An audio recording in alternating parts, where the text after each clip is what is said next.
Hello? Hello?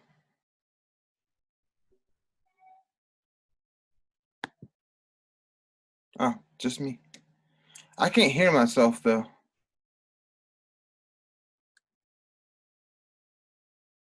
Hello?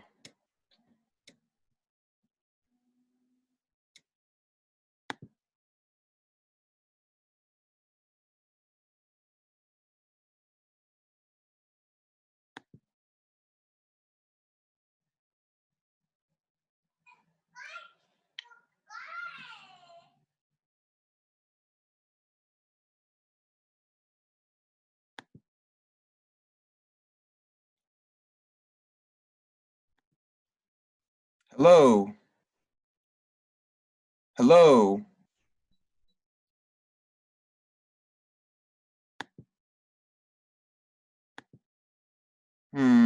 Hello?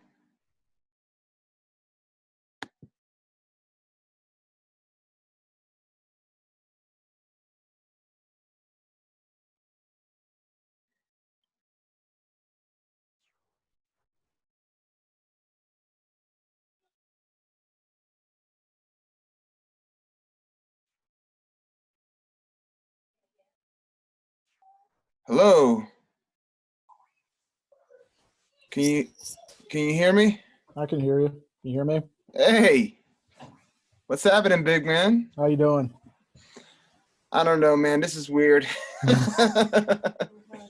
It's a free way to call people without having to use your minutes. Well, I guess we only have 40 minutes for free because I didn't get the, premium package. I just downloaded the app, yeah, But that's crazy. They only give you 40 minutes. That's wild. yeah, we're going to have to speed through this with little to no commentary. No. Yeah, that's what it seems like. So I'm not anticipating 32 people. Well, of course not. So I guess we'll just do the selections like everyone goes around, like a cycle type deal. Okay. But if you want to claim a team, no one's claimed the Steelers yet, so I can put nobody you down. can claim them. They're not even in the first round. Oh, I forgot about a first round pick. Unless I just say Minkah Fitzpatrick, that's all I can say, right? An actual good DB that they didn't have to draft this year, So. Well, is there a team, or do you just want to just pick whoever? Just let me cycle. It's not a big deal. All right. Well, you're number 2. All right. Since I'm the host, I guess I got to be 1. So. All right, that's fine. I'll cycle through. That's not a problem. Number 2 is easy. I can handle that. How's everything going with you? You all right? Yeah, it's just a lot of stuff, I got the little man every day while trying to work. Sharon still has to go in. And, oh wow, really? Yeah, she still has to go in and work. So, just trying to balance that out every day. That's about it. Everybody else, but we're doing good. We're doing good. Just doing basically as the weather gets warmer, trying to do house stuff. That's about it. Try to do yard work or chase him around the yard, that kind of stuff. That's how it is. Pittsburgh in the spring is funny, man, because when the sun's out, you're like, oh, let's do something today. That's right. And then you walk into bitter cold. It's just it's not like how it was when we were in Virginia, where when the sun was out, you felt it. Yeah. Like this Pittsburgh weather will play games with you. Yeah. Yeah. So it's 6:01.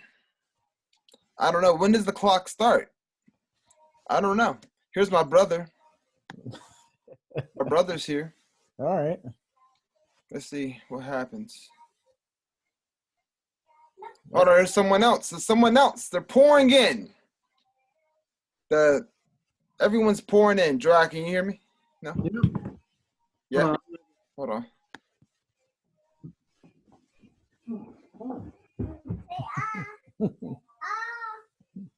Let's see who else we got. We got 4. I'm thrilled with 4, man. Look at that. Whoa, look at it. Whoa, my guy. How's it going? My guy, look at this.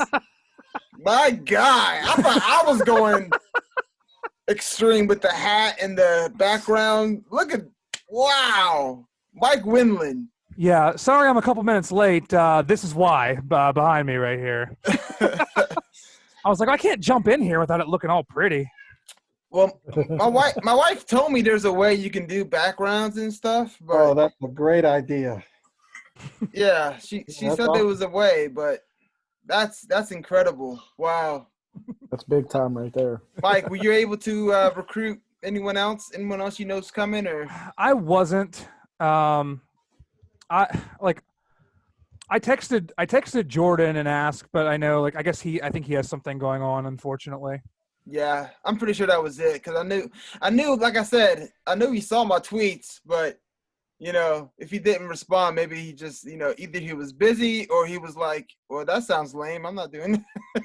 Right. Well, I just, you know, I was feeling really nostalgic for the comm department draft after there was that day where we had like the big Twitter thing where everybody's like, post your 3 favorite Waynesboro Right. comm moments. And I was like, the draft is up there for me. Like, you know, he always just that was Krause's baby, right? Like he loved that thing. He and cared about it so much, and you know, I kind of, I don't know. I didn't want to reach out to him, letting him know I was doing this, because then who knows what would have happened. But maybe I should have. I don't know.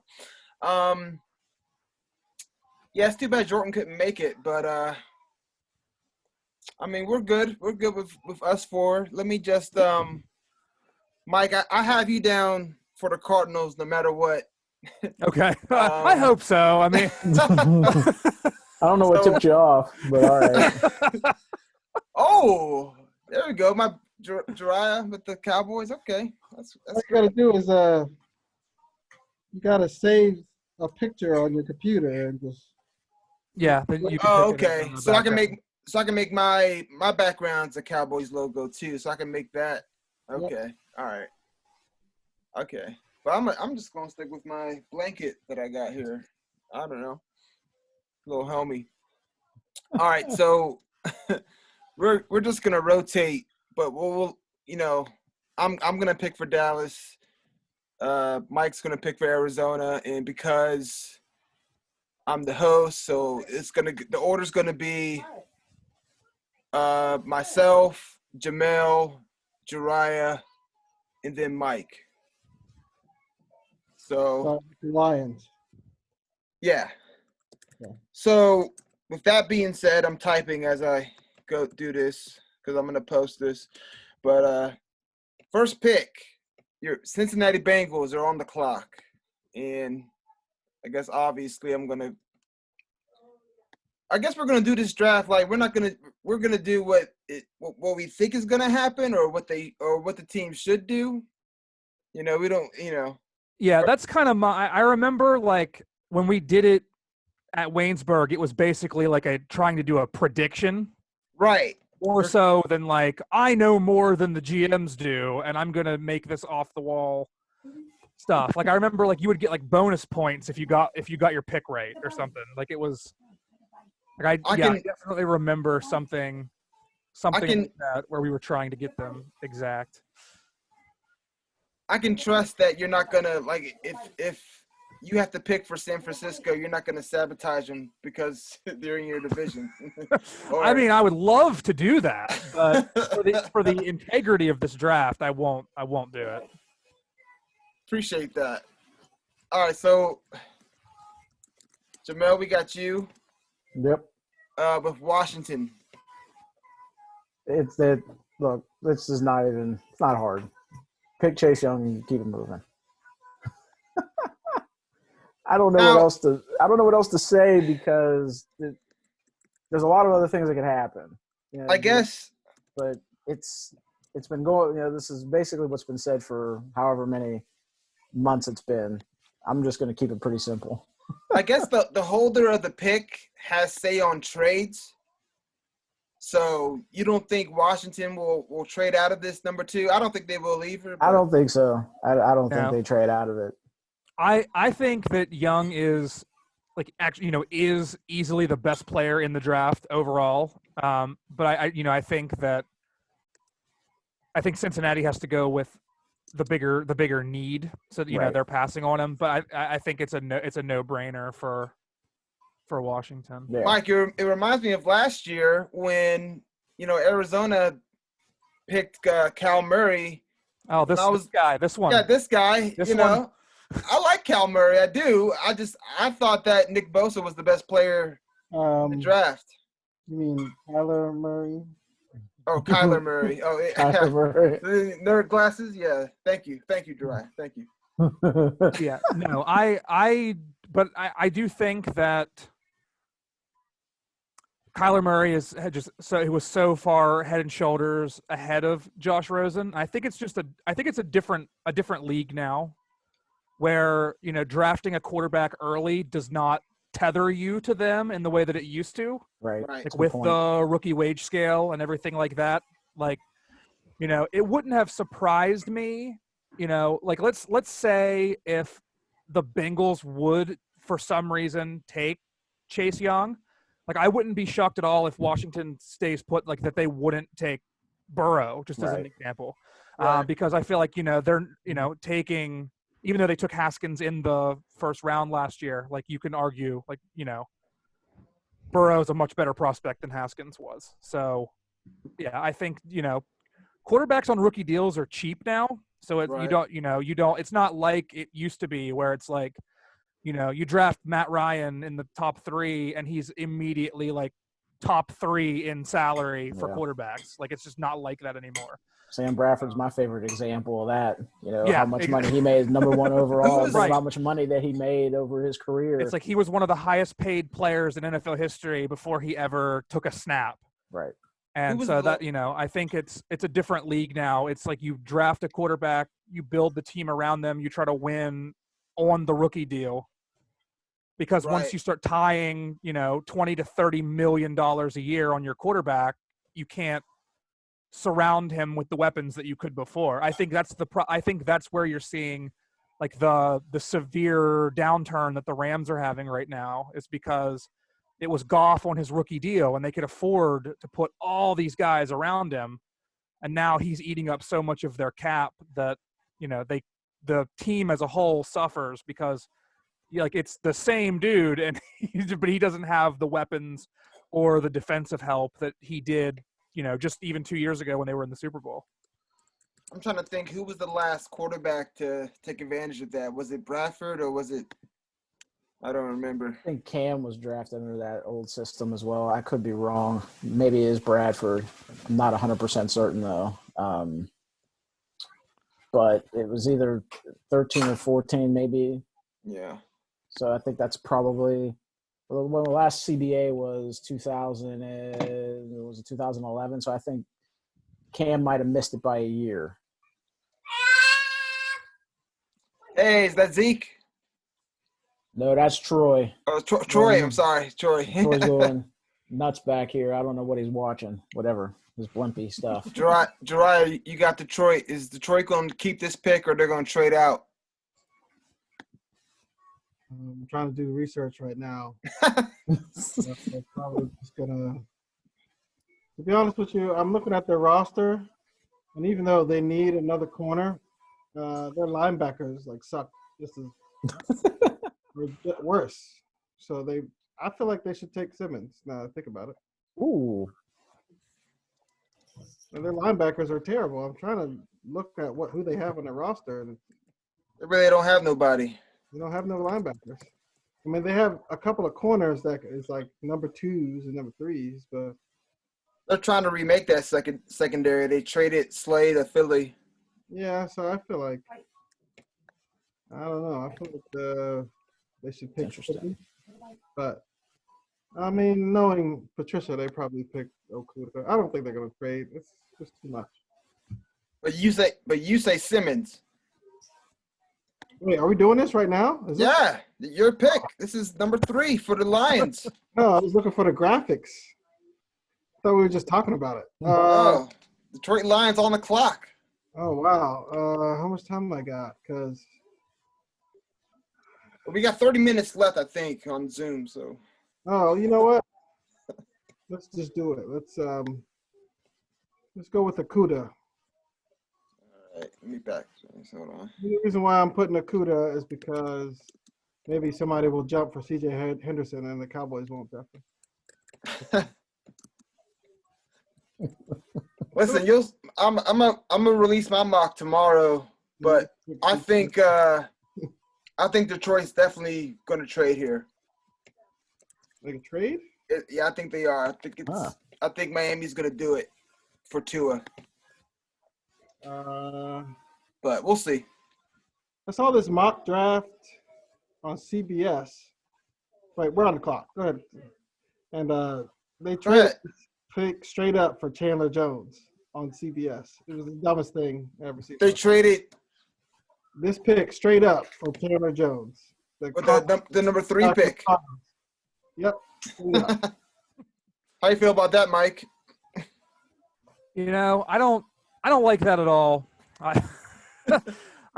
think as the Giants here trying to jump ahead a little bit.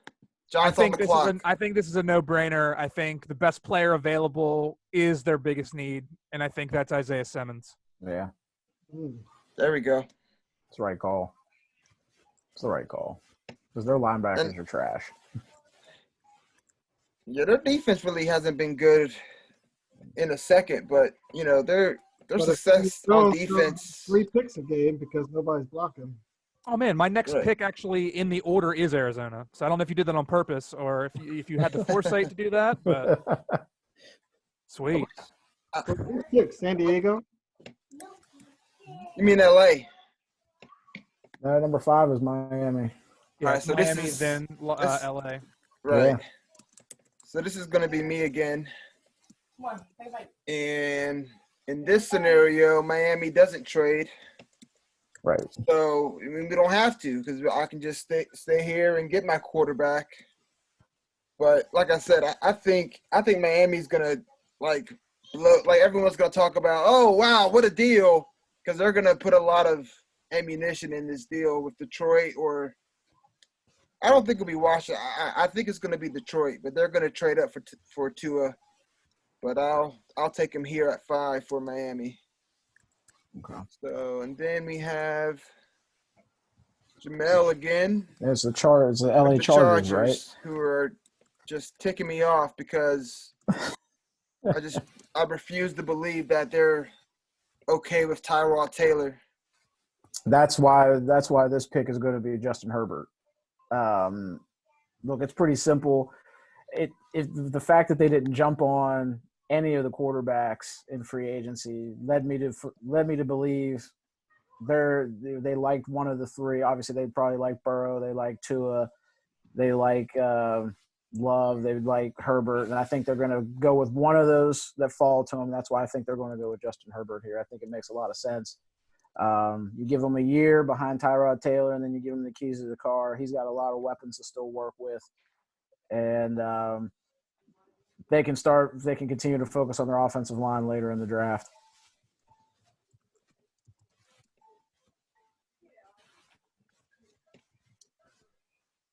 All right, so then we got Jeriah with Carolina. So yeah, I'm thinking that they could make a splash and go Jordan Love here, but I doubt it. Teddy Bridgewater. Just mix this up and pick a quarterback, but yeah, I doubt it. So I think. Hold on a second. I don't know. College quarterback. I think they're gonna go Derrick Brown. Auburn. Oh, wow. D tackle. Interesting.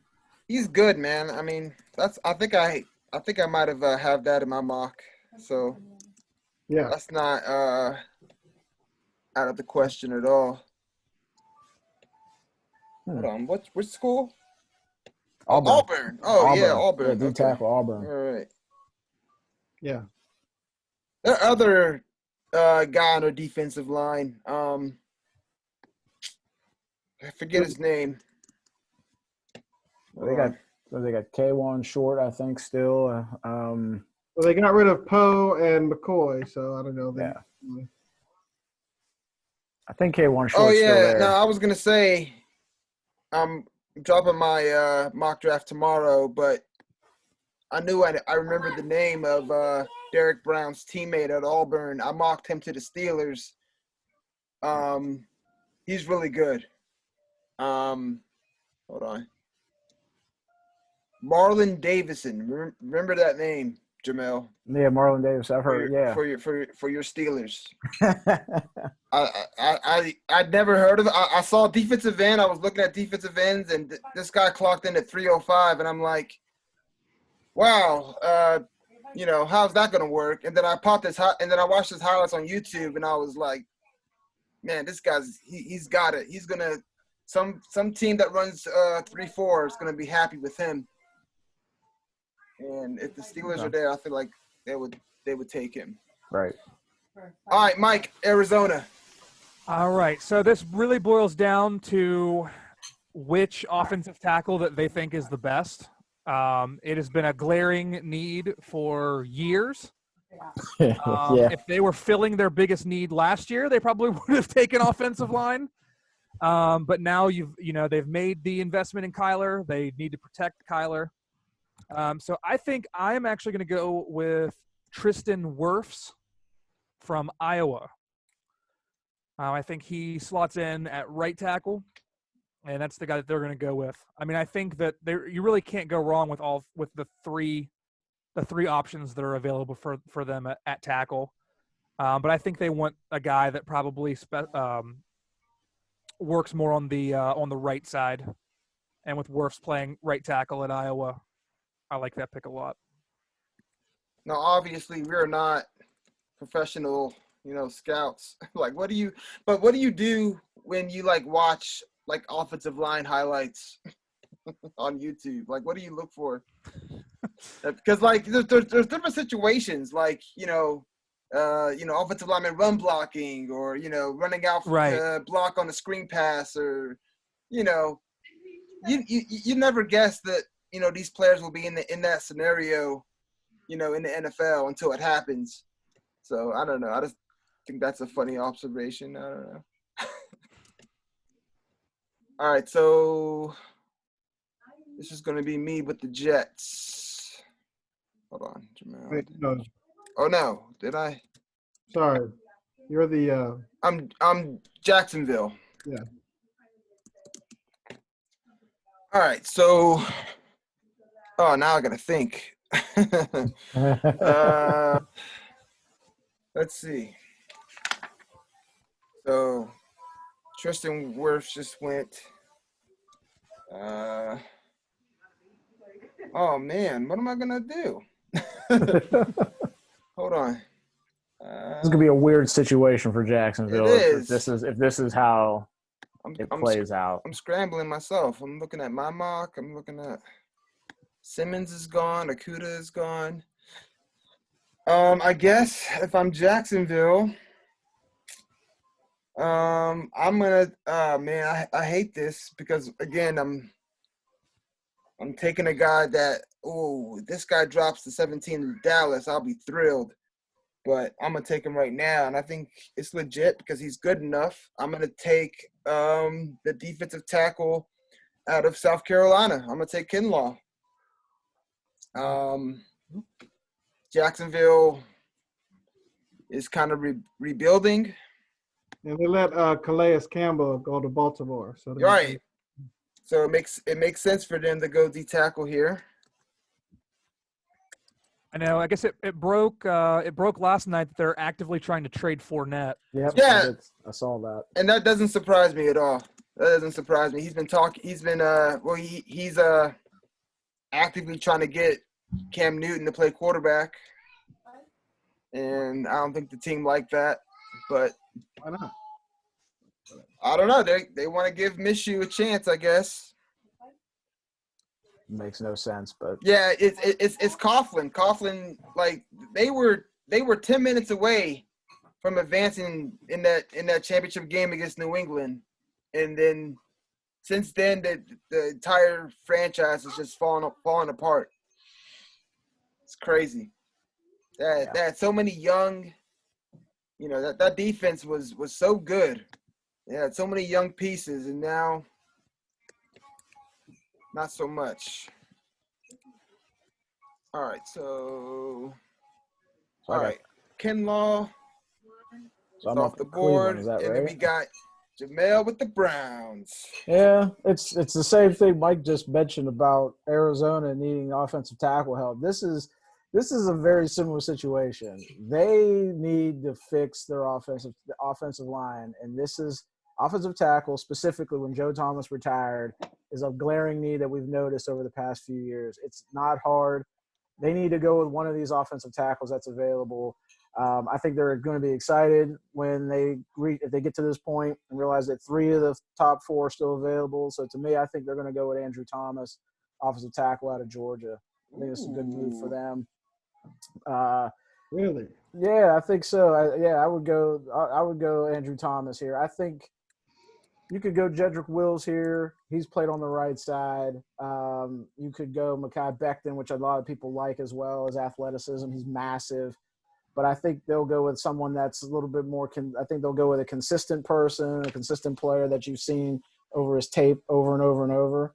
So I think they're going to go Andrew Thomas, offensive tackle, Georgia. I think this is a good move for Cleveland, and it's going to solidify their left tackle spot, I think, for the next 10 years. Ooh. So that's the second tackle taken.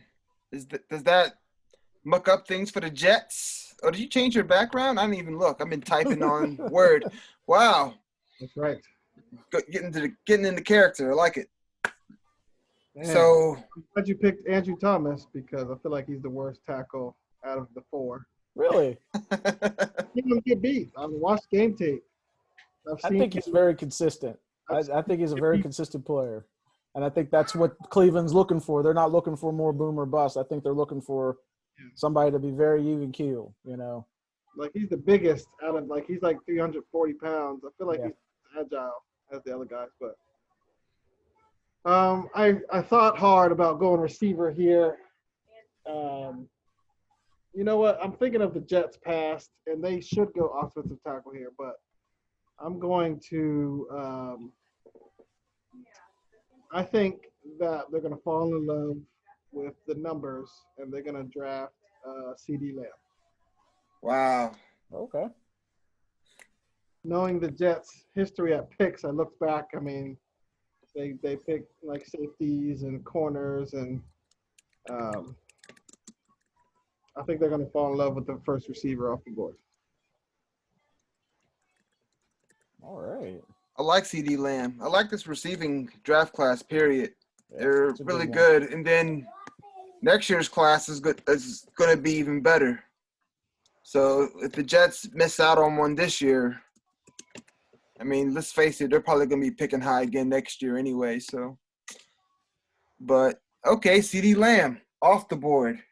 Mike, Raiders. All right, Vegas, baby. So I'll say that last year I think the Raiders. Now, so I'm in a dynasty football league. I had the first overall pick last year because I did not have a very good season in the inaugural season. And last year the Raiders took a guy that I think made quite a bit of fantasy splash his very first year in Josh Jacobs in the first round. He was ended up being the first overall pick of my dynasty rookie draft. And I think that this is going to be the second year in a row that they take the guy that is the consensus first overall in dynasty fantasy football. I am going to take Jeudy here. That's a good call. This is going to start the run of wide receivers, I'm afraid. Hold on, let me get that in there. Jerry, watching these receivers, who did you guys think was the best? I mean, Other times I thought it was Lamb. I didn't think Jeudy was bad. I really like Henry Ruggs too. I think either three of them could go first. I think. Yeah. Yeah, I'd like CeeDee Lamb's my favorite. I don't know about anybody else. I think I prefer Jeudy to Lamb, but I think they're 1A, 1B. I think it's a different skill set. I think it's probably it's a tie to me that you can break based on scheme fit. All right. And I actually think Judy's a better fit for the Raiders offense anyway. All right, so I'm on the clock with the 49ers, who got this pick because they traded with the Colts. So let's see. Jamelle, and then Jeriah's getting ready for Denver. And then it'll be Mike with Atlanta. All right. I probably should have done a better job of keeping track of who everybody's taken as it gets deeper and deeper. I have paperwork right here. Hold on. I'm gonna be the first guy to draft the same guy or something? I don't know if we should have been putting it in the chat or something as we were going to. Oh, I didn't even know there was a chat. There it is. Yeah, there is a physical chat. I don't know. Oh, well, there we are. Should have done. That would. You know what? That's better because I've been clicking back and forth and not seeing what's going on. Hold on, let me just copy this. And hold on. Control V. Like, what the heck? I have to type it? I can't Control V? It let me right click paste. It let me Control V as well, so I don't know. That's weird. Oh, are you kidding me? All right. Well, all right. I'll just continue to. All right, we got 12 minutes apparently. Oh, my bad. 11. All right, so me in San Francisco. I don't know, man. I was gonna go D tackle here because I just traded mine away.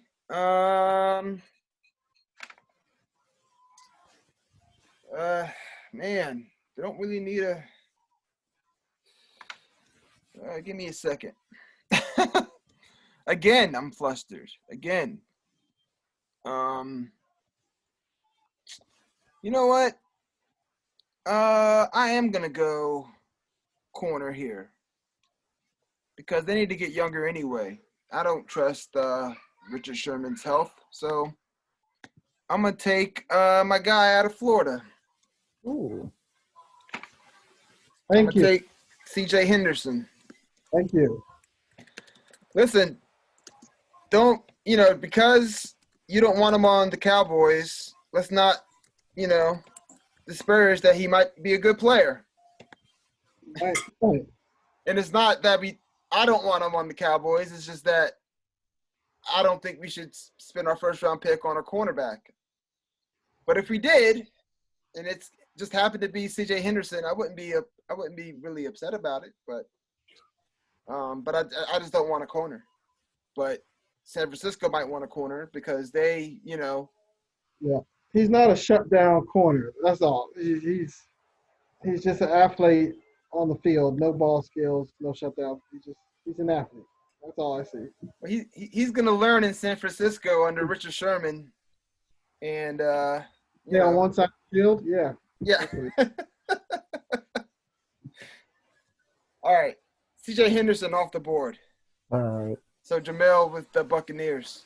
Yeah, I think Tampa Bay. I could go one of two ways, or I could really blow things up in what I'm thinking about doing. But I think ultimately, unlimited minutes. Oh, there you go. What happened? It's not going to cut off. We have unlimited minutes now. That's what it said? Yeah. That's what I just saw. Yeah, I just saw a message pop up. Yeah, I exited out immediately. I'm like, get this crap out of here. I didn't – too long, didn't read. That's what they say. Yeah. So I think Tampa Bay could go one of two ways. I think ultimately they got to think offensive line. So I'm going to go with Mekhi Becton, offensive tackle, Mississippi. I think That'll be a win for them because this would be a big win for them. Because he's getting hyped. He's been real hyped, and he's massive. I mean, he's like 6'6", he's 360-something pounds, and he like blew up the combine. So I think this will be a good move. They've got their interior, which is huge for Tom Brady. Now if they can work on the opposite side. I know they got Donovan. I think they still got one of their offensive tackles on the left side that's a little bit older. Put Becton on the right side for now. I think this is a good move for them. So solidify the offensive line for Tom Brady. It's probably the way to go.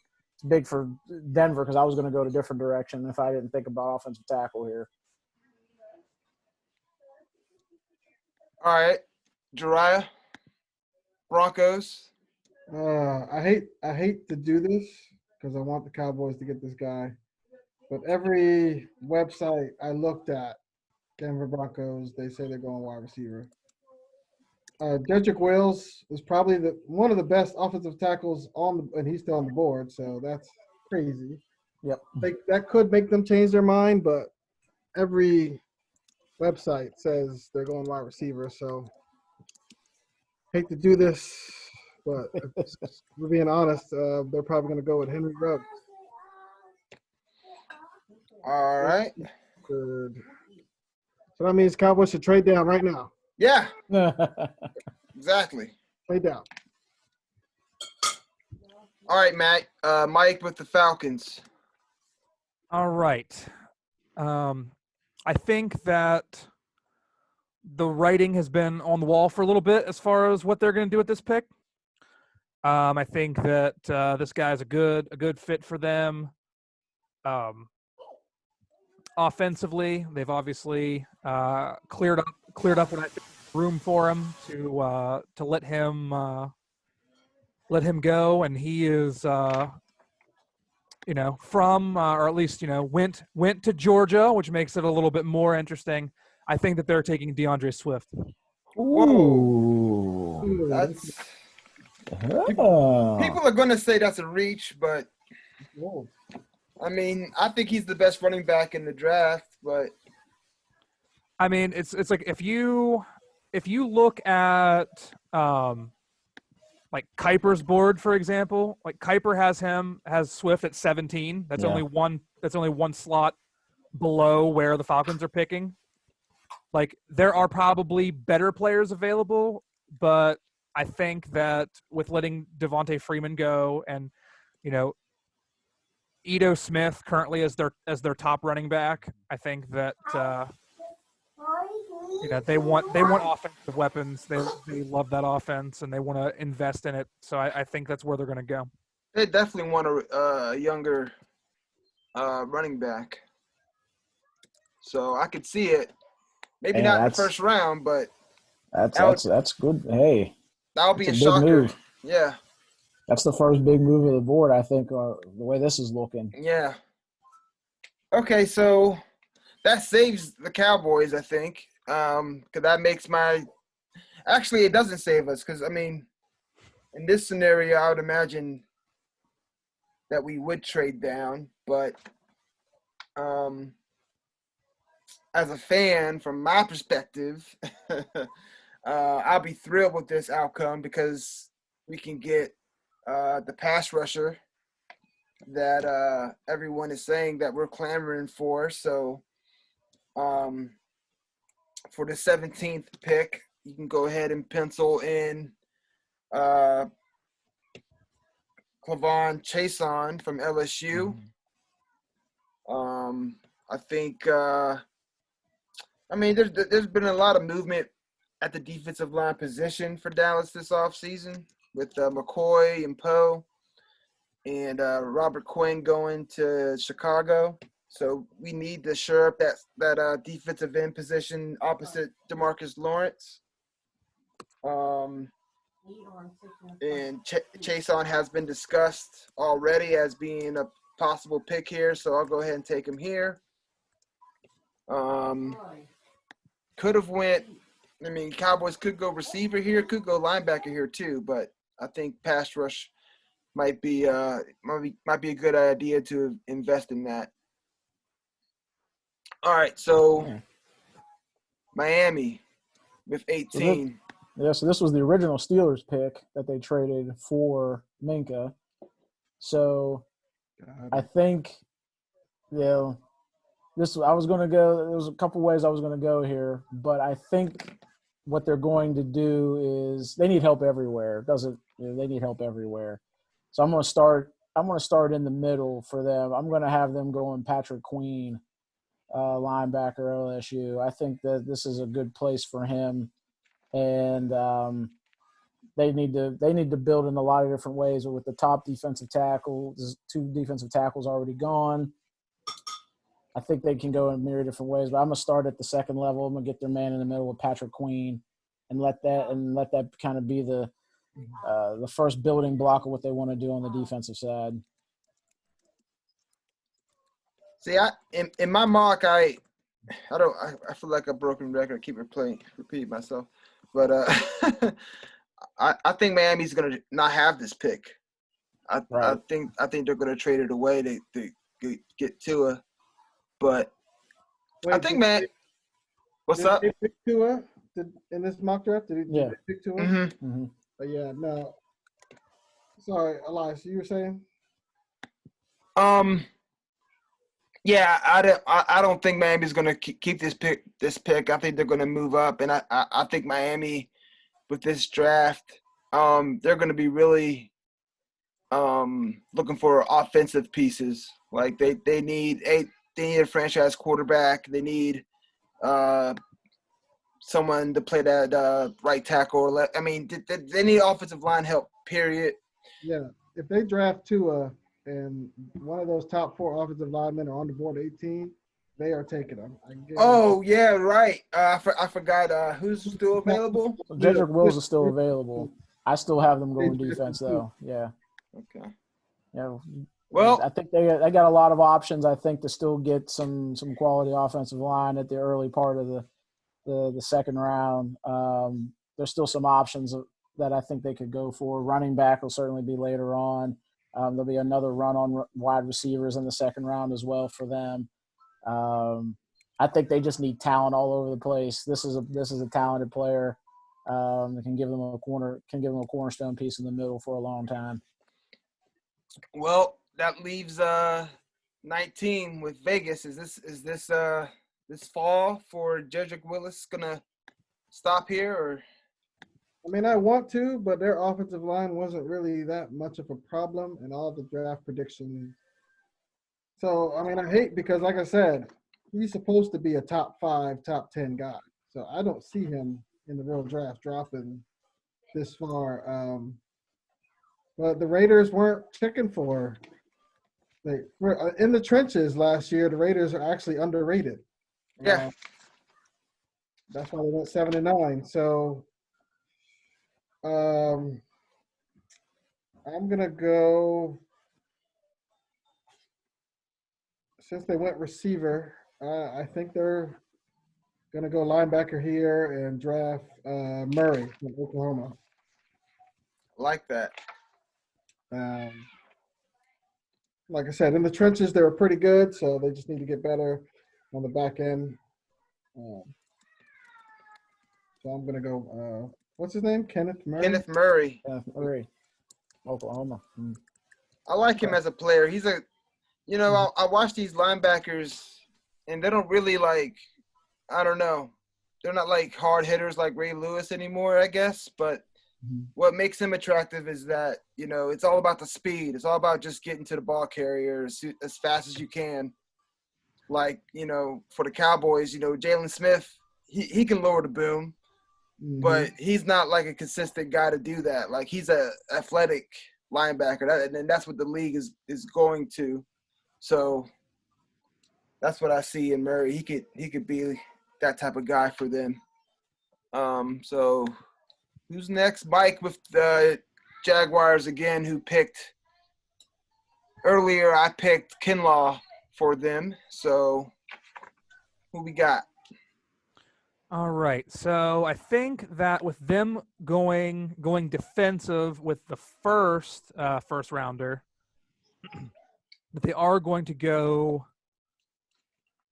offense with the second pick. I actually think the real draft may be flipped, where they end up going Go offense first. defense here Okay. with offense first. And let me see. I'm trying. So we have. I know Jeudy and Lamb are both off the board. Who was the other receiver that was taken? Ruggs. Ruggs. Was also taken. Okay. So I think that You got Justin Jefferson. the pick here is Justin Jefferson. Yep. That makes sense. That makes a lot of sense. Really does. Yeah, I like him a lot too. I mean, he might be known as the fourth guy in this draft at receiver, but I wouldn't say he's as good as the top three guys, but he's still plenty good. So I think Jacksonville would be thrilled to get him if he was there at 20. Oh, man, this is terrible. I got to pick for the Eagles? Hey, remember, you can't sabotage them. That's right. Oh, man. Well, this is easy. And I might, yeah. So I'm going offensive line here. I feel like I have to. I'm gonna take the kid out of Alabama, Jedrick Wills Jr. And it makes a lot of sense. Sucks if that happens. Huh? I said that would suck if that happens. Yeah, it would. It would. But, you know, most Eagle fans probably want a receiver here. But with Jacksonville taking Jefferson, I don't think they'll reach for an Unac or Sheol or, you know, any of those other guys. But they wouldn't have to reach for him. They got a top 10 player right here with Wills Jr. Mm-hmm. And the Eagles do need offensive line help. They got rid of – they still have Lane Johnson. Jason Peters is gone, I think. Right. So I don't know if he's gone. Is he gone? They didn't resign him. Okay. So I feel like that's a realistic pick for the Eagles. Okay. Minnesota at 22. Yeah, I was thinking. So I think they're going to stay true to who they are for the most part. They not only they value corners, they tend to overvalue corners, maybe more than the league does. That's just a Mike Zimmer thing. He'll stockpile as many corners as possible. The question is going to be, well, who's that third corner going to be after Okudah and Henderson? I think that they're going to like Jeff Gladney, corner out of TCU, a lot. And I think this is the direction they're going to go in. We all know how Mike Zimmer loves his corners, and he keeps collecting them. And I think he'll do it again in this draft. I think he'll go Jeff Gladney, corner out of TCU. I like that one because I was hoping Gladney was a corner that I've targeted for Dallas in the second round possibly. Mm-hmm. But I am hearing that he might – I mean, his stock is rising, and he could be a first-round surprise for some team. But he's legit, though. I don't think this is a strong class for corners, but I think he's good. He's a good player. He fits a lot of what Zimmer likes to do defensively in that scheme. Causes turnovers. He's just a pesky guy. So I think I think Zimmer's going to love him on the defensive side. All right, and we got Jeriah once again in festive mode over here with the Patriots. This is a hard one because I don't know. They were big on Jordan Love back a couple of weeks ago, but now they kind of I don't know, Belichick saying, or I don't know if Belichick is saying it. Somebody's saying, oh, they're cool with Stidham from Auburn. But I really don't see Belichick reaching here, even though Jordan Love is like predicted to go high. Like he's usually not a reacher. Like he's calculated and he loves his. I'm gonna go with a sleeper. I'm gonna go with Zach Braun, Wisconsin. Sleeper.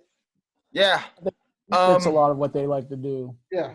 He does fit what they would like to do. That's a smart play that he would make for sure. Belichick-y.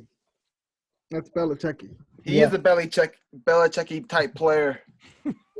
And you know, I interact with all these Cowboy fans on Twitter, and they like Zach Bond, and I think they're just on the bandwagon because the last time Wisconsin had an edge rusher, TJ Watt ended up going to Pittsburgh, and we picked Taco instead.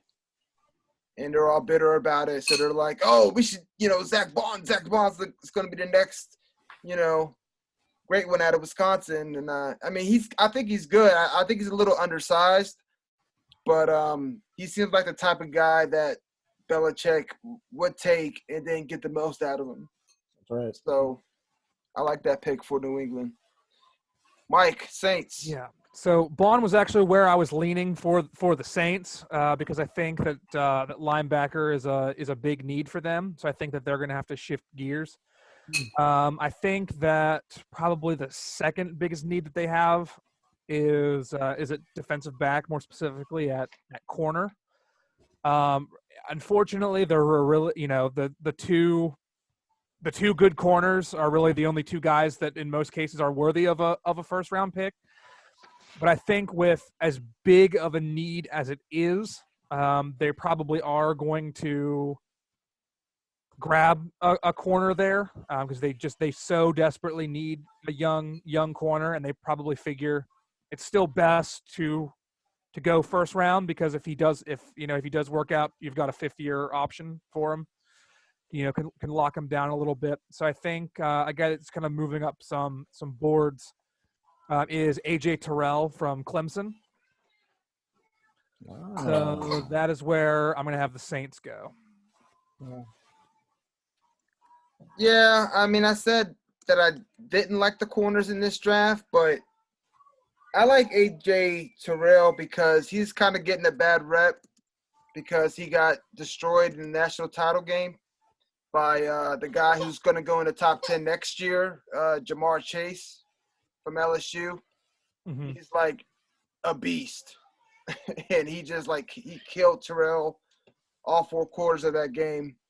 So his stock I think his stock is hurting from that. But he's really a good player if you look at his whole body of work at Clemson. I put LSU, Clemson. I wish you guys can see, or I'm glad you guys don't see. Okay, so Minnesota. That's me. Uh-oh. I'm not prepared as always. No, so Minnesota got Gladney at 22. Right. So I'm thinking, let's see.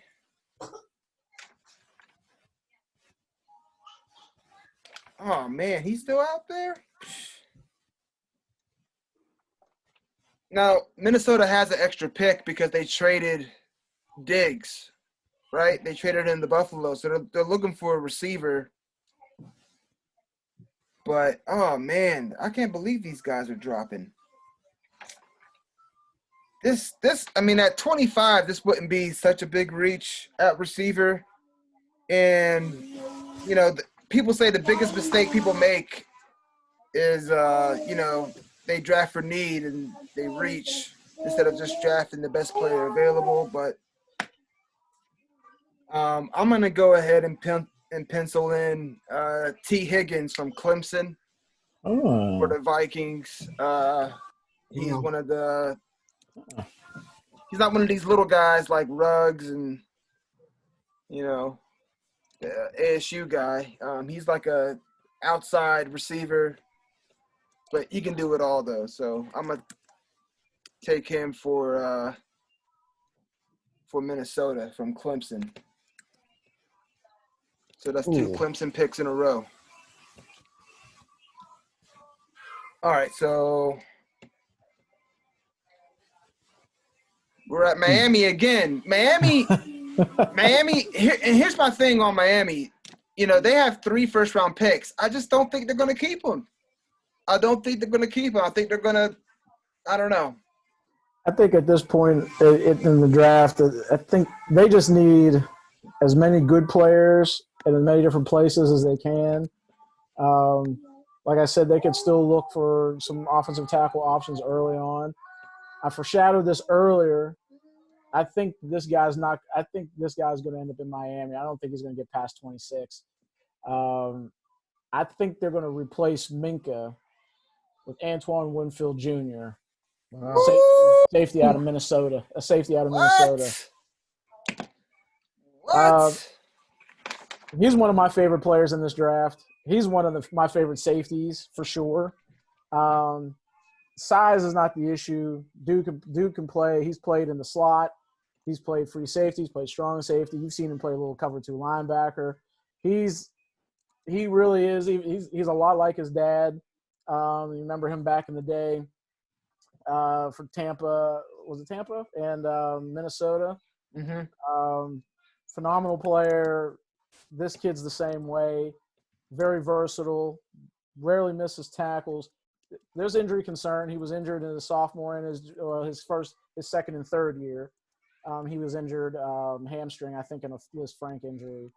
But I think they're going to go this direction because I think in the second round, there's going to be opportunities to go interior offensive line and offensive tackle to solidify their offensive line a little bit. I think this is the direction they're going to go in. I think they're going to like him a lot. And he's a pedigree type player with his dad playing in the league for 14 years. So all right, keep that in mind. I don't know about Jeriah and Mike, but I have a lot to say about this, Jamelle. So yeah, to recap, you think Winfield is going to be the first safety taken?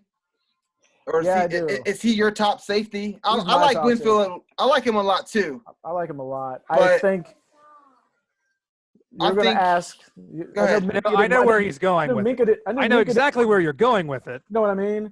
I don't know. I know that this is a Patriot. I'm not saying this is a Patriot move, but he's highly versatile. He's going to be able to be used a lot throughout that defense. I know Minka wanted to be in one spot and do all that kind of nonsense, and it was a good game for the Steelers. I'm not going to lie about that. I just think there are some interesting qualities about his versatility and his skill set that I think would do very well in the type of multiple defense that they're going to run in Miami. I agree. I think that I don't necessarily know that – I don't think he is the best safety in the draft, but I think I agree. I like the versatility a lot. I think that he is a better candidate to be used similarly to Minka, as then, he can play safety. They can move him, down into corner. He can play slot corner. Right. I definitely think that they can move him around the field a lot easier than, if they would have taken the guy that Elias is about to champion for. So yeah. Well, I mean, I like Winfield Jr. a lot. I do. And it makes a lot of sense for Miami to draft a Fitzpatrick replacement rather than taking the best safety in the draft. But Grant Delpit and Xavier McKinney, I'm not gonna really stump for those guys. I mean, I like them, but if there was a safety that I could see a team really falling in love with, it would be Winfield Jr. because he, the only thing I can say that might keep him out of being drafted in the first round is that he's a little guy. He's 5'9", nothing. But have you heard of Bob Sanders? Earl Thomas isn't exactly the tallest guy out there, and tall safeties don't really pan out well in the NFL anyway. So, Winfield Jr. might be a surprise to get selected in the first round. So you guys are probably ahead of the curve. Don't listen to me, and just because Xavier McKinney went to Alabama doesn't mean he has to go in the first round.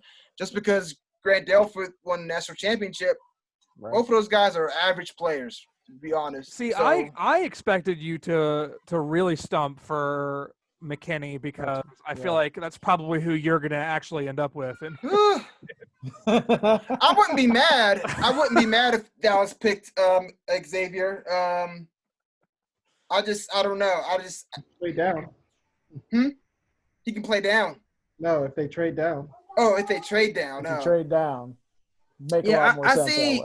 I see McKinney as more of an in-the-box safety. He excels in those situations more. In terms of who I think is the top safety in the draft, I think it's the LSU guy, Grant Delpit, because he has a little bit more he's more dynamic. He's quicker. But Winfield is just as quick. He's just as quick. He has a problem with size. We'll see what happens when he, has to go up against some of the bigger players. But I like Winfield a lot. He was a guy that I would like Dallas to target in the second round. Let's see who's next. Oh, Jeriah.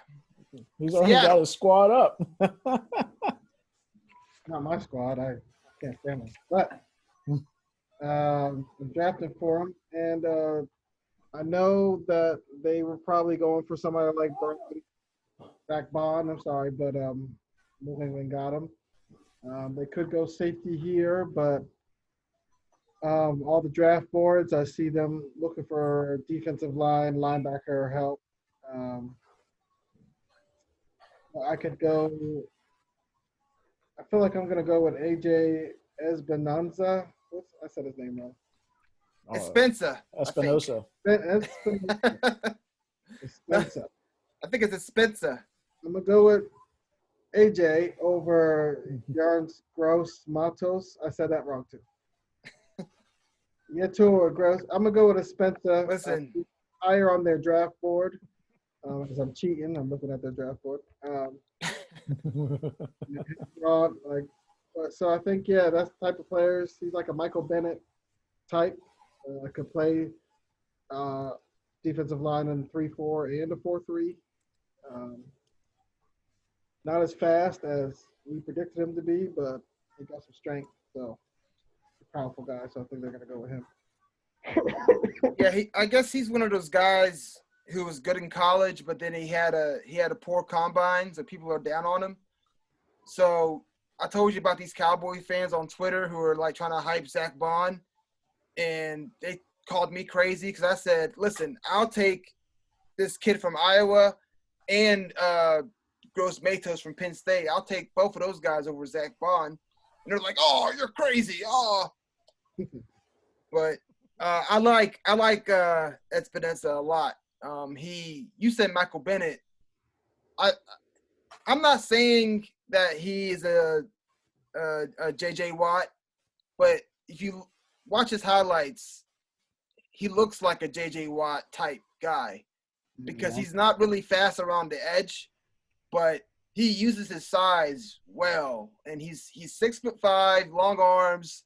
I feel like for any defense, for a 3-4 or 4-3, he can be a disruptor. And he's powerful, so he can defend the run. So I like him a lot. And that'll be a good pick for Seattle, I think. Yep. Mike, Baltimore.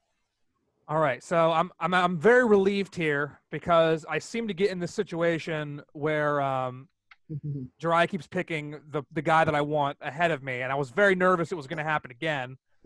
But I think that we're good on this one.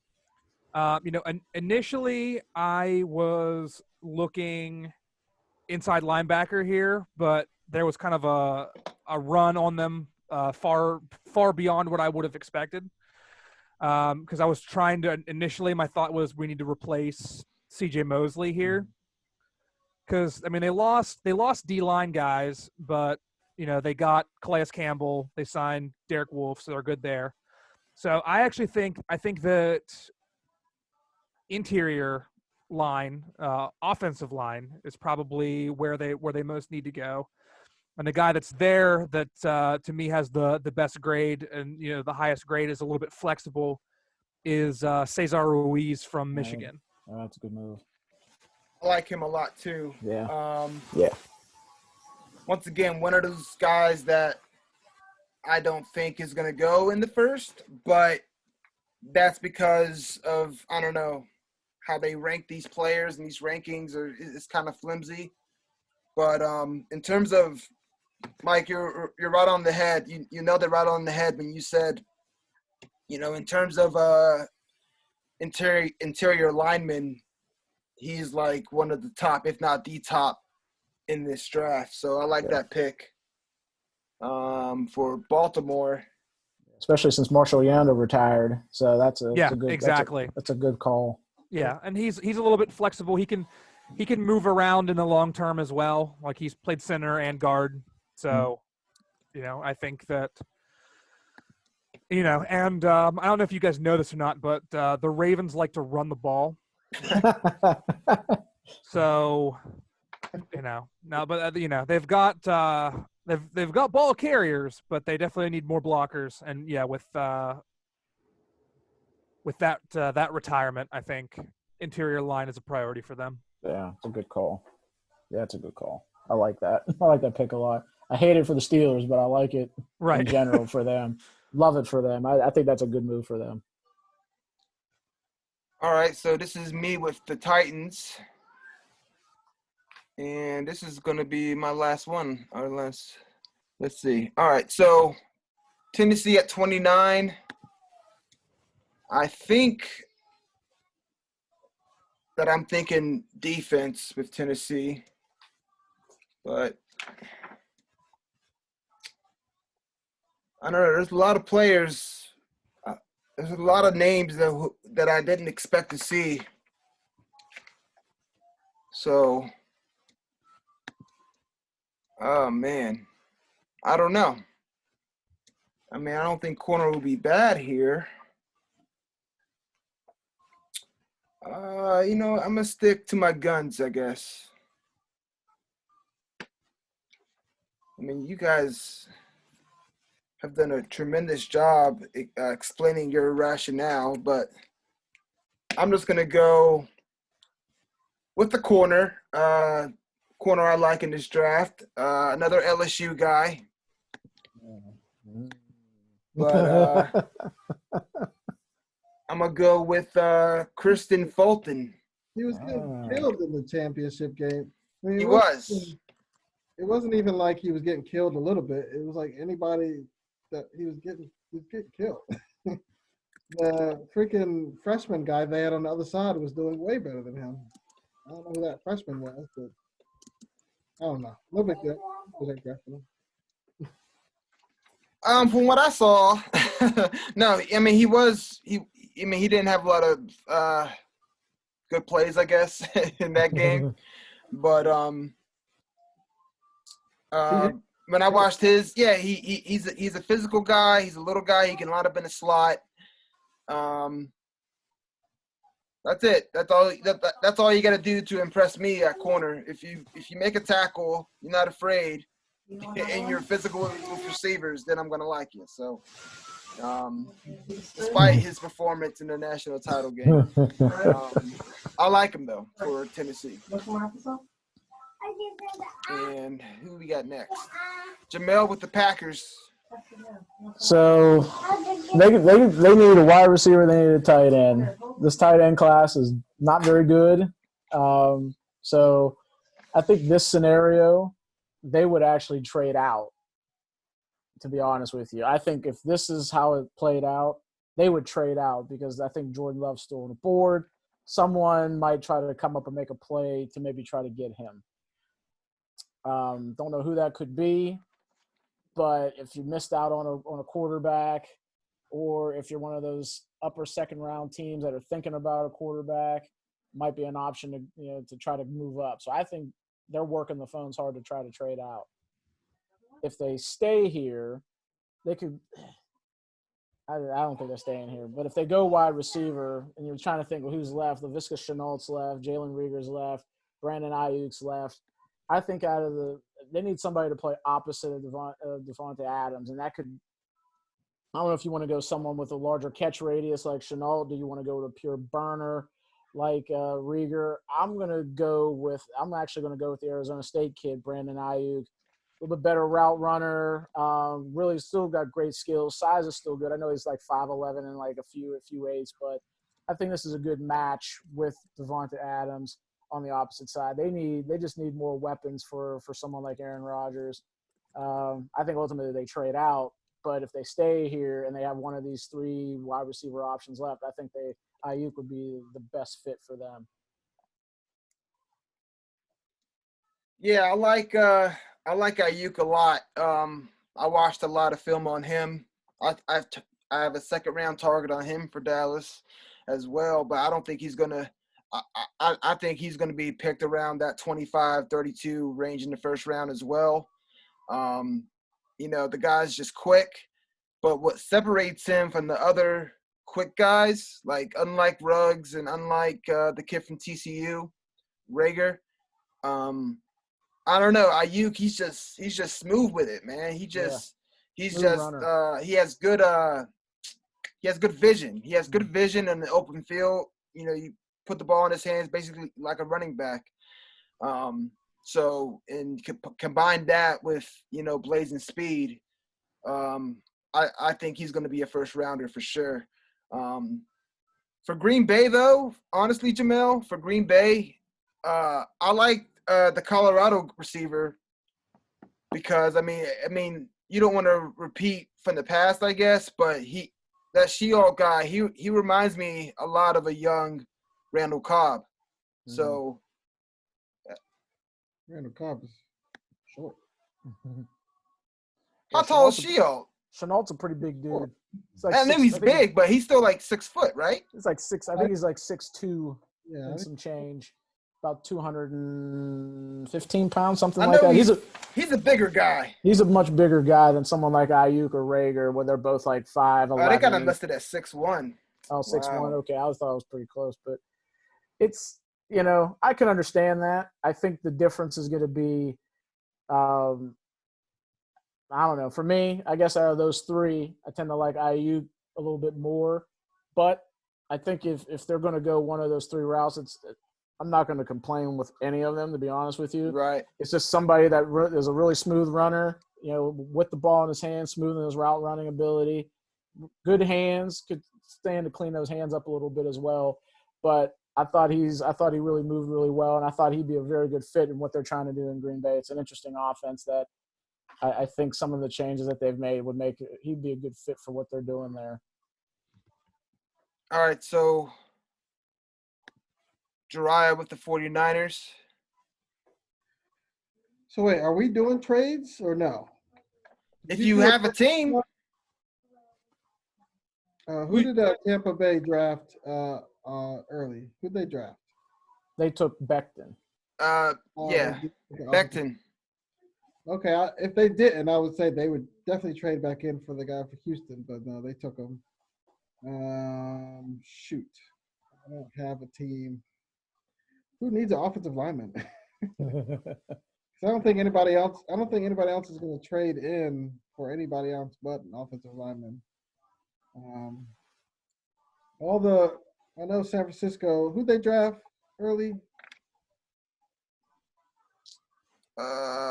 I'll tell you in a second. Henderson, the corner. Oh, so they already took corner. Right. Yep. Oh, so yeah. Shoot. Yeah, this changes. I'm on the clock here. This is one of those last minute things, I guess. On the clock. Well, they missed out on Kinlaw. They missed out on D tackle. Remember that? Yeah, I don't see too many high-rated D tackles, and the corners are gone. So I'm gonna go wide receiver, and I'm going to take Jalen Rager. ECU. Yeah, his speed will look nice in that play action offense. Sorry, Mike, if that's who you're going to take. No. I don't think the Chiefs. I don't think it's a big need for them. Pretty much everything that I've obviously looked at have the Chiefs going running back at 32. But I think that changes with me already throwing the curveball of DeAndre Swift going, 16 picks higher. Right. I don't know that they want to spend a first rounder on J.K. Dobbins, although, again, that gives you an extra year with him before you have to potentially start franchising him if he pans out, or you have the option to keep him for a fifth year because we hate to pay running backs. So, it's just run their legs off and and get rid of him, which I think is. Or pay him if you're garbage. The Cowboys. Or pay, or you can pay them and then trade them and get one of the best wide receivers in football. See, now you're thinking. Now you're on the right track. You could do that as long as you can find a team dumb enough to agree to it. Right. So I think that another option for them is corner for the Chiefs. And I am not even going to try to pronounce this dude's name. Oh, no. This is Auburn. Yes, sir. It sure is. I'm going to take Noah from Auburn. Damn, Mike. I mean, I have the name in front of me. There's no way. There's no way I'm going to be able to pronounce that. There's no – Roger Goodell in his basement in upstate New York trying to pronounce this name on Thursday. Wow. Yeah, he's getting a lot of buzz right now. I've been seeing him kind of really blow up over these past few weeks that he could get some serious late first round consideration. I was kind of surprised by that. A lot of the pundits seem to really like him, and I guess teams are really starting to as they're letting information fly, they seem to like this kid from Auburn. I haven't seen it, but it's his name's been coming up pretty hot lately. Yeah, Right. so go ahead, Mike. I was gonna say, I think again, this is just the prime section of the draft now. Just the way things are of, you go in and you get this, you go in to take a guy late in the first, especially if you're like early in the second. You move up to get that option. Yeah. For sure. I think that in all of the last three picks. Anybody who wants Jordan Love is trying to trade into that 30 or 31 or 32, because then you've got him for 5 years, as if he pans out instead of 4. It's why you had Lamar Jackson go where he did. And you can come up with other examples over the past 10 years of teams going in. I think Bridgewater might have been the same way. Bridgewater was the same way with Minnesota. Minnesota. They traded up to I think it was the 32nd pick of the first round to have the option on him. I couldn't think of anybody who needed a quarterback, but I feel like it's gonna happen. Somebody's gonna come up and take Love. Right. I think don't sleep on the Raiders as a possibility. Like, I don't think they would take him with the original pick that they have, because I don't think he's as big of a need for them. Mm-hmm. Although they do already have 2 picks in the first round, so he could be one of them. But I do think Jordan Love to me is the guy that somebody is going to sneak up into the very back end of the first and grab him to get an extra year with them. The Colts maybe. Colts a good option. If he falls past 23 and 24 with the Patriots and Saints, then you'll be thinking which team has the ammunition to trade back in the first to get him. and which quarterback needy team has the picks to trade back in the first. And I don't know. There's some teams that don't even have a second round pick, so they couldn't even use that to trade back in. So, but yeah, that's definitely a scenario. It's a very good possibility that I see happening. Do you think that the Steelers would consider it? I don't. No. I'll tell you, the only reason why I don't think so is because they just don't have it. They only have 6 picks. They just don't have enough ammunition to be able to move up in the first round to get them. I mean, at 32, it's still 17 slots. You're going to have to give up you're still going to have to think about the 2021 draft compensation that you're going to have to give up. So that'll be the only way. That'll be the Exactly. only way for the Steelers if they put in picks for next year. Right. But they would have to really, really like this Jordan Love from Utah State. Yep. Which So I don't look, you see. get them. Look, as Mike was just explaining, you at this particular point, you get that player for a fifth. You get a 5th-year option, which is highly valuable for quarterbacks. Right. You get them getting that 5th-year option. Ben, with the last 2 years of his deal, you're talking about still having 2 years plus a 3rd-year option if you wanted Jordan Love. You still have 3 years to evaluate the player. So I don't see that part of it makes sense for really any team that wants to move up to get a quarterback. Sure. The 5th-year options, it matters for that particular player because of how much it costs. I think the issue is for Pittsburgh, it's just, do you have enough to go up and get them? And would you rather wait till 2021 and take your shot with that class?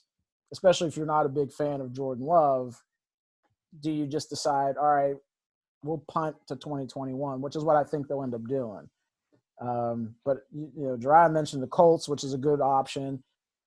Does a team like Jacksonville decide to get back into the top, get in the bottom of the first round and go after a quarterback? Does New England decide they don't have a second round pick, but they have like 3 threes? Do they take their 3 threes and plus go next year with some picks? Chargers try to move back up. Here's something for you.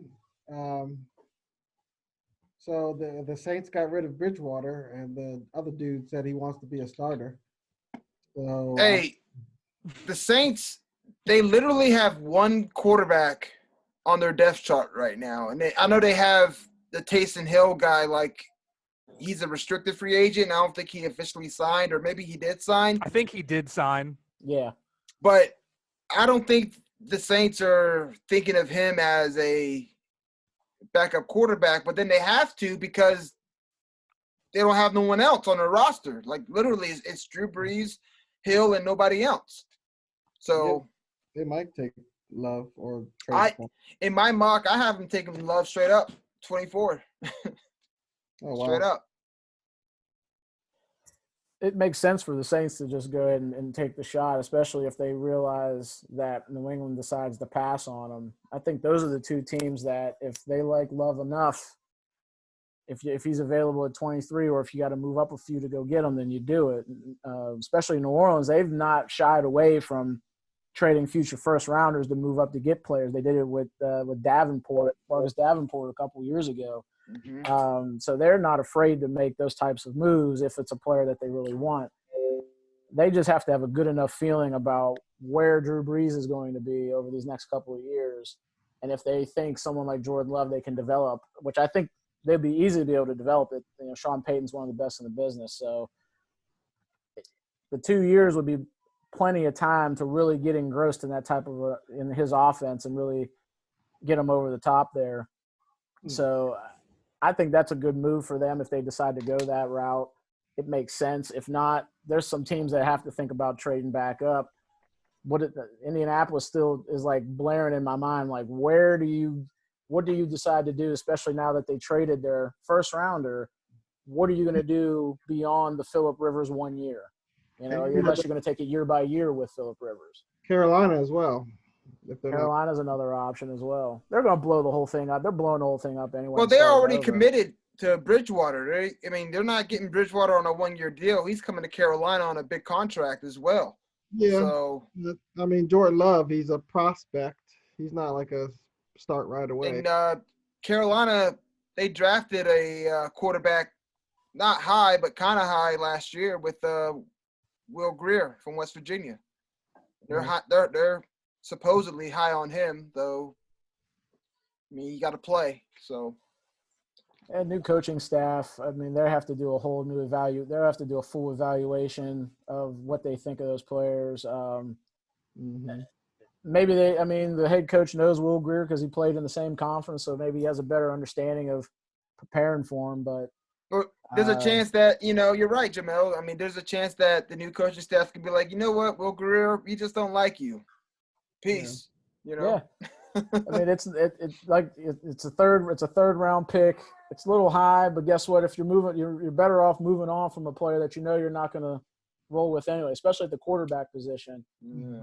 Once again, Mike mentioned it earlier. There's value there with getting a player in the first round. If you draft a quarterback in any of the other rounds, you're not burning a lot of cap space in dead money by cutting a draft pick. As long as they're not out of the first round, you're not messing around. There's not a lot of cap concerns there. If the player's not it, you can go ahead and move on with these rookie contracts. Yeah, I mean, you can even draft a guy in the top 10 and then move on from him after one season if it works out. That's true.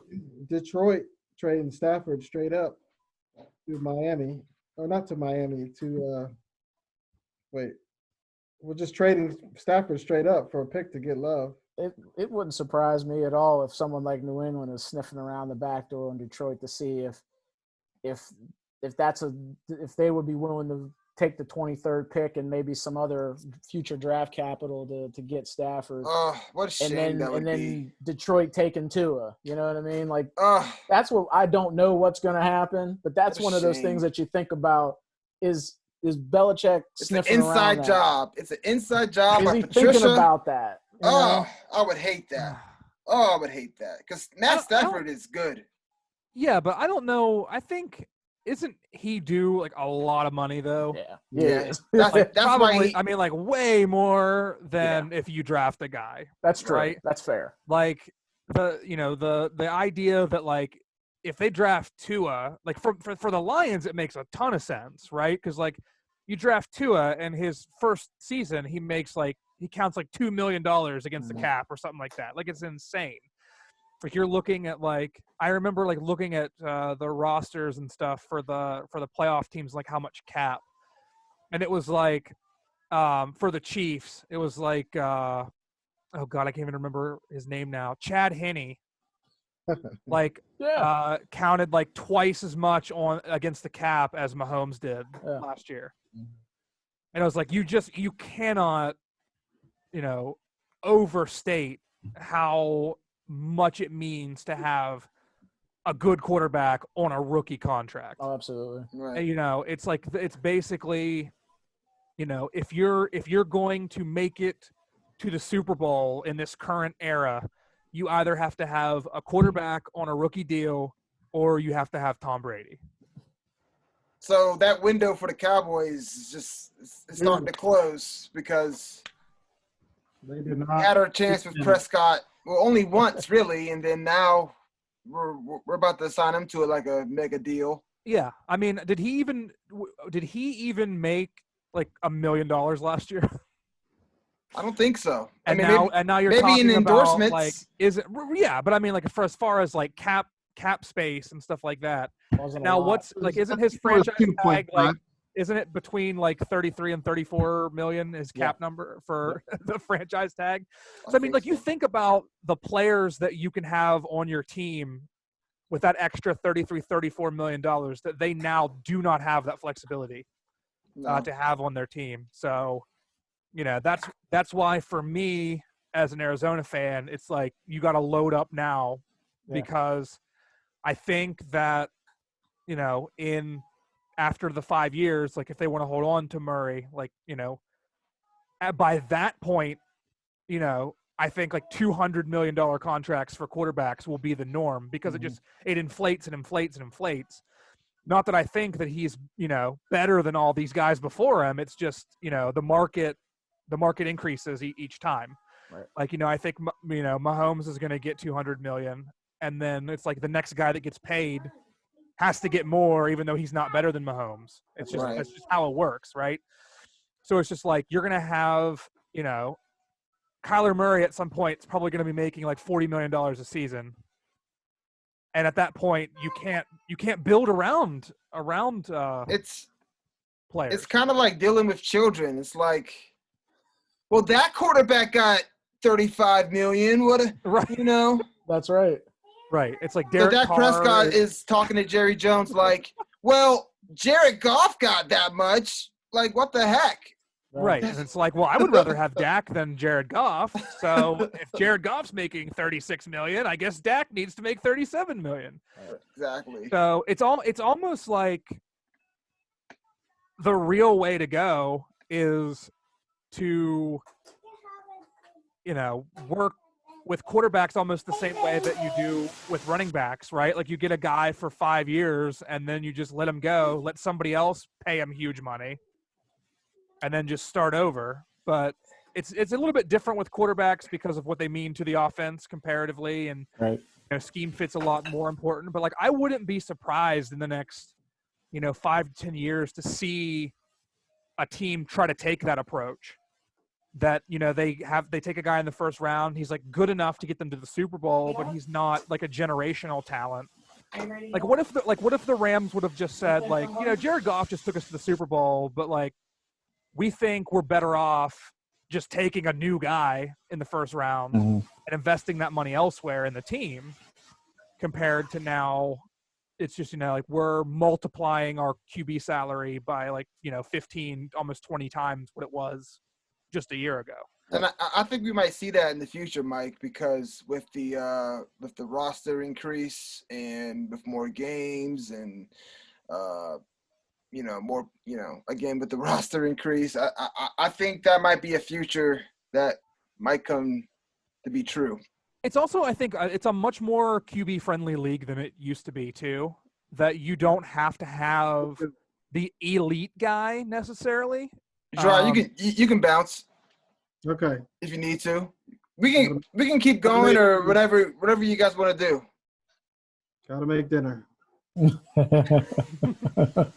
right. Thanks, Jeriah. I don't think you met Mike before, but that's Nope. Mike. I'm at the college with Mike. How's it going? Nice to meet you. Nice to meet you too. See ya. All right. Bye, Dra. Good to see you, man. Bye. Oh, who's that? Is that Steph? He logged off. Yeah, she's they're due in July. I want to finish that one point because I'm glad you guys mentioned that. The same ESPN, I don't know, I think it might have been Bill Barnwell, actually made that argument that you and Mike are talking about of the Rams, instead of paying him, entertaining the option of trading Goff with the intent on using that capital. Now, granted, you have to pick the right player, right? It's all relative on getting capital still means you have to draft good players. Sure. Right. The argument that would you rather pay him the contract that you gave him or recoup the capital that you lost when you made those multiple trades, obviously now for Ramsey and for was it Quinn and some of these other players, Aqib Talib, these other players that they had traded for. They made the argument, Brandon Cooks as well, they made the argument, trade Jared Goff at the highest peak. So this was the mindset was, all right, he went to the Super Bowl, lost, but he took you to the Super Bowl. Moving on from him before you have to pay him an extension and using that draft capital to A, find your next quarterback, and then B, filling in the rest of your roster where you had lost draft capital before. So I think that's an interesting point because maybe we start seeing teams, especially if they have a player that's highly successful, they know they're going to have to pay market rate or even above market rate for that quarterback. Mm-hmm. Do they decide to move on 1 or 2 years too early, knowing that there might be a frenzy for that player, especially a young quarterback? Absolutely. Take that draft capital, reinvest it back into their roster, with the hope that you draft the right quarterback to take you the next 5 years and then repeat the cycle over and over. Man, I don't know who's going to do it, but that would be such a big risk, though. That would be like, imagine if the Chiefs were like, you know, we can find the next Patrick Mahomes. What? Like, well, I mean, I think Mahomes is more of an exception than the rule. Like, I don't think, like, we're looking at Mahomes as though like he's the best quarterback in the NFL. So I think that's a little bit of a different situation.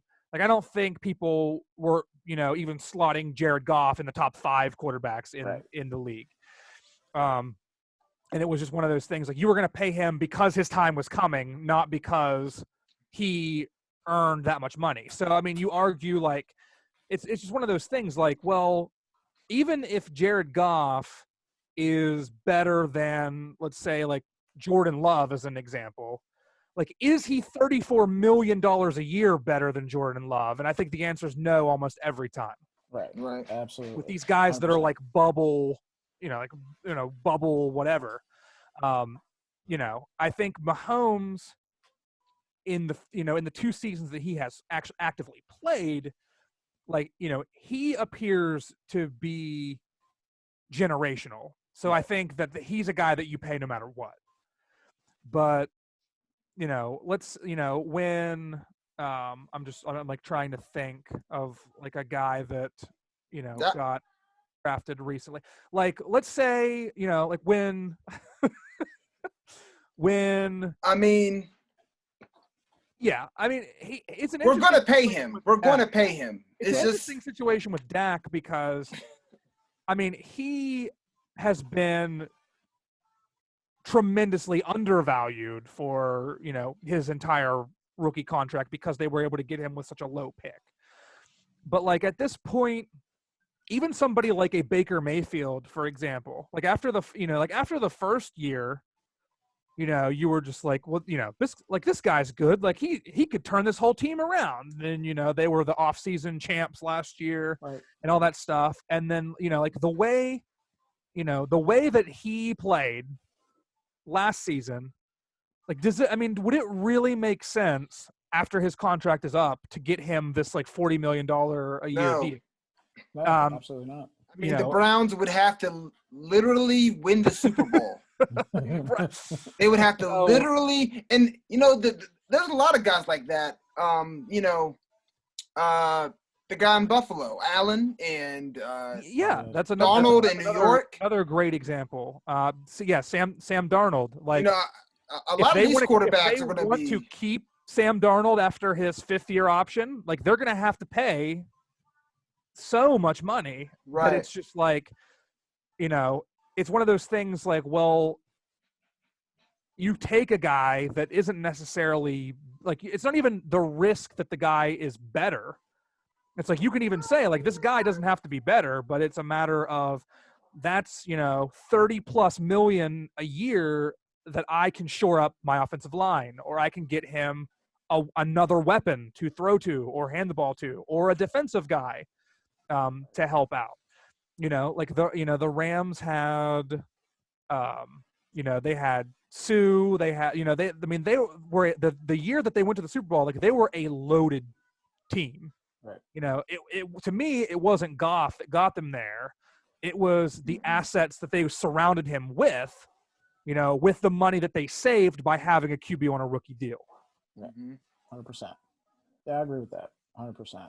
And I think that's the direction that we have to start thinking about for quarterbacks, is that the quarterbacks that are making a lot of money right now that might be older, you have to, you know, how are they constructing their rosters with that amount of money around their quarterback versus how teams with rookie quarterbacks are constructed themselves. And basically, if you're Mahomes, we'll leave the Chiefs out of it. They're going to pay him, and whatever they have to do, they're going to figure it out. But if you're Darnold, if you're Baker Mayfield, they're going to – if you look at Pittsburgh, perfect example, this is what your future is going to look like if you have to pay your quarterback $34-35 million. You're going to either bump up very much against the cap, or you're going to be significantly underspending in other areas where you need talent infusion. you're going to have to, you're going to be cutting a lot of guys. You're going to be restructuring a lot of contracts. Now, you want to restructure contracts of good players. That's what you want to do. But you're going to cut guys that maybe could be valuable for you that you end up having to cut because you need the room to be able to sign your quarterback long term. Pittsburgh's a great example because they do this all the time anyway. They're always up against the cap because that's how they like to operate. So their best players still get paid, but they have to either restructure other good players or they have to make certain decisions, like in this offseason, let Javon Hargrave walk and go to Philadelphia because they couldn't afford to pay him $13 million a year when you already have Tuitt and Hayward also making $13-14 million a year. So, but that's the understanding of having a quarterback that's making $35 million a year on your contract. So when you tie up so much more of your cap that way, now the rest of your roster decisions are based off of that. Mahomes, we don't care about. You pay him whatever the man wants, and then you figure out the rest of your roster from there. That means if you have to continue to draft weapons for him, fine, because he continues to find guys open anyway. It matters what you do with the picks. It matters what you do with the picks, which is why I thought that the Bill Barnwell's argument for Goff I thought was interesting. What could another team do? Does the Jets decide to do this? Do the Bills decide to do this? Do you just say, okay, you know what, we're not going to move any further with this player, or they've gotten us where we think we could go? Their ceiling is their value is not going to get any higher.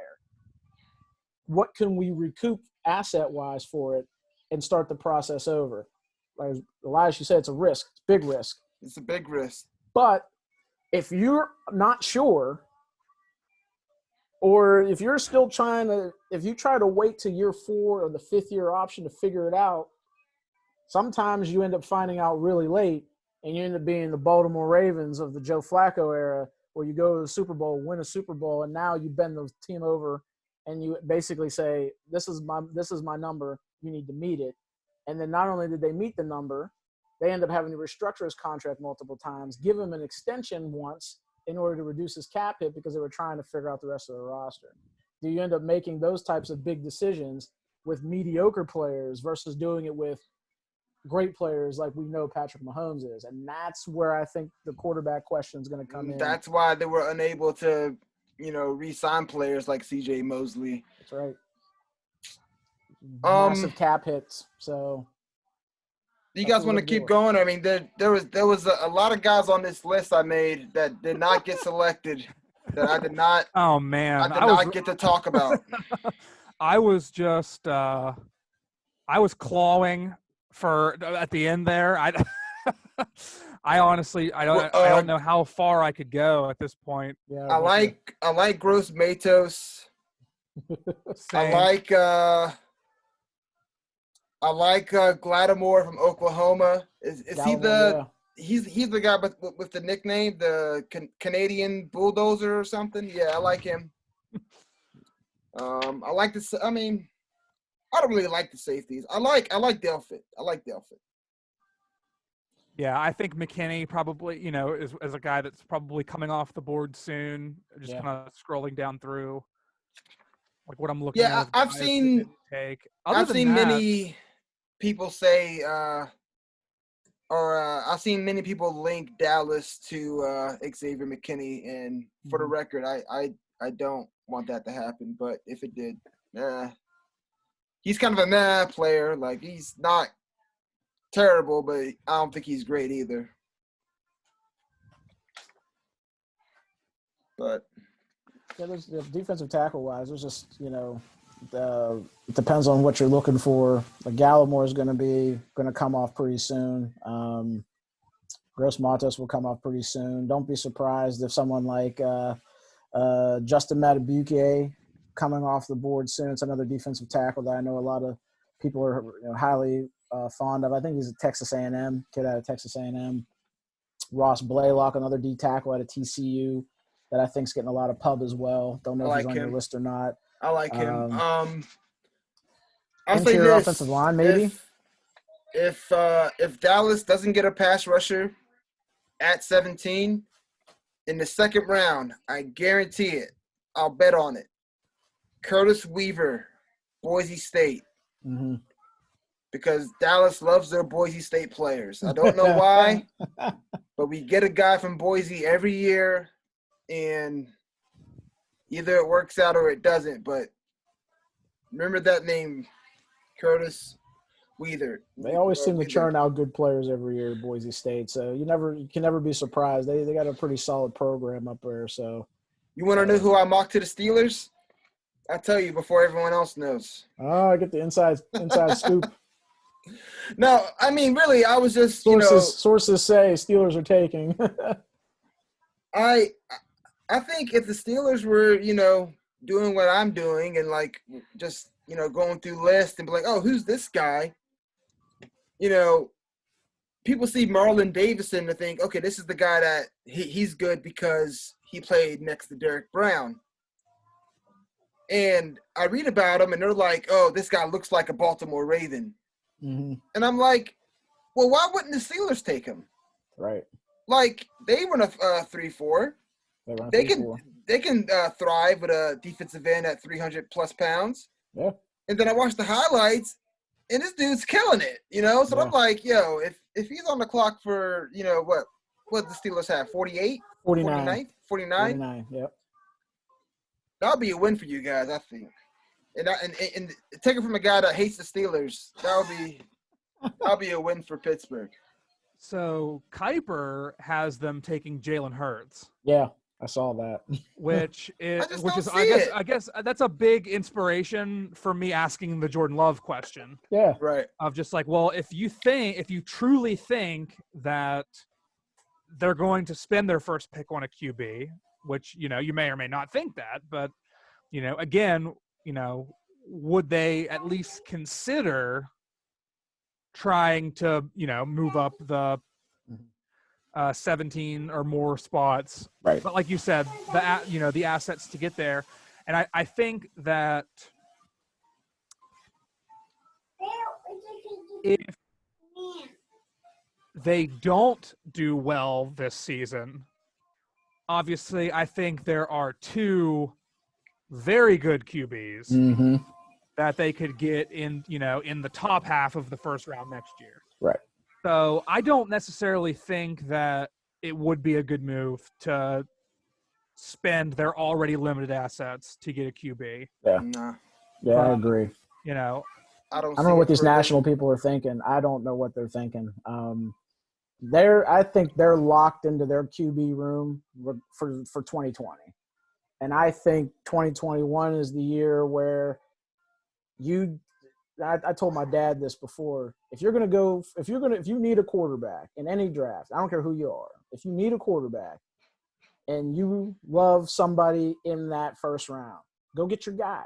Go up and get him. Don't waste time. Don't think about draft capital. Think about, this is the player we want at quarterback leading us into the future. Go up and get him. 2020 is not the year to do it. They used their first-round pick to get Fitzpatrick. Love the move because they've been bad at drafting defensive backs. So they made a decision to use their first-round pick to go get a proven commodity in defensive backfield. I like that a lot. Next year, I think 2021 is the year where they have to make a push to go get their guy. And not worry about what the draft capital is going to look like. They tend to be a more conservative team when it comes to moving around the board compared to other franchises. But if there's a quarterback you like, go up. There's two of them we know about. Go up and get one of them.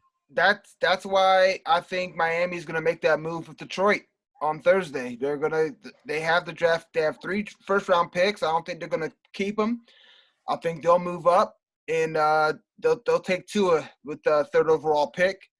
And to answer your question about what the national media is thinking, mocking Hurts or whoever, what quarterback to the Steelers at 49, they're thinking, Pittsburgh, you need to join the future and move on from that fat guy at quarterback, because you look at the AFC North, they're all, the Bengals are going to have Burrow soon, and Baltimore has Lamar Jackson, and Baker Mayfield might flame out in Cleveland, but look at new blood, new stuff. Like when is Pittsburgh gonna dive in there I agree. It shouldn't be with this draft class. It shouldn't be, especially if they don't have a first round pick. Right. But the underlining issue is Pittsburgh. Your quarterback is 38 years old and is coming off, injury to his throwing arm. The end. It's not near. It's here. The end is here, and you got a glimpse of what happened last year with Mason Rudolph. Now you're gonna go into 2020 with that same situation, thinking that Ben's gonna come back and save the day and play all 16 games. I don't think so, Jack. I don't think so. Yeah. Well, as you know, there are a lot of Steeler fans in this city. And I just, so therefore, a lot of my friends that I've made over, over the 13 years that I've spent, in and around this city, most of them are Steeler fans. And I just remember when Ben went down, people were like, here we go. Like, it's the Mason era. Like, let's see it. Like, this is where Ben is done, and it is Mason's time.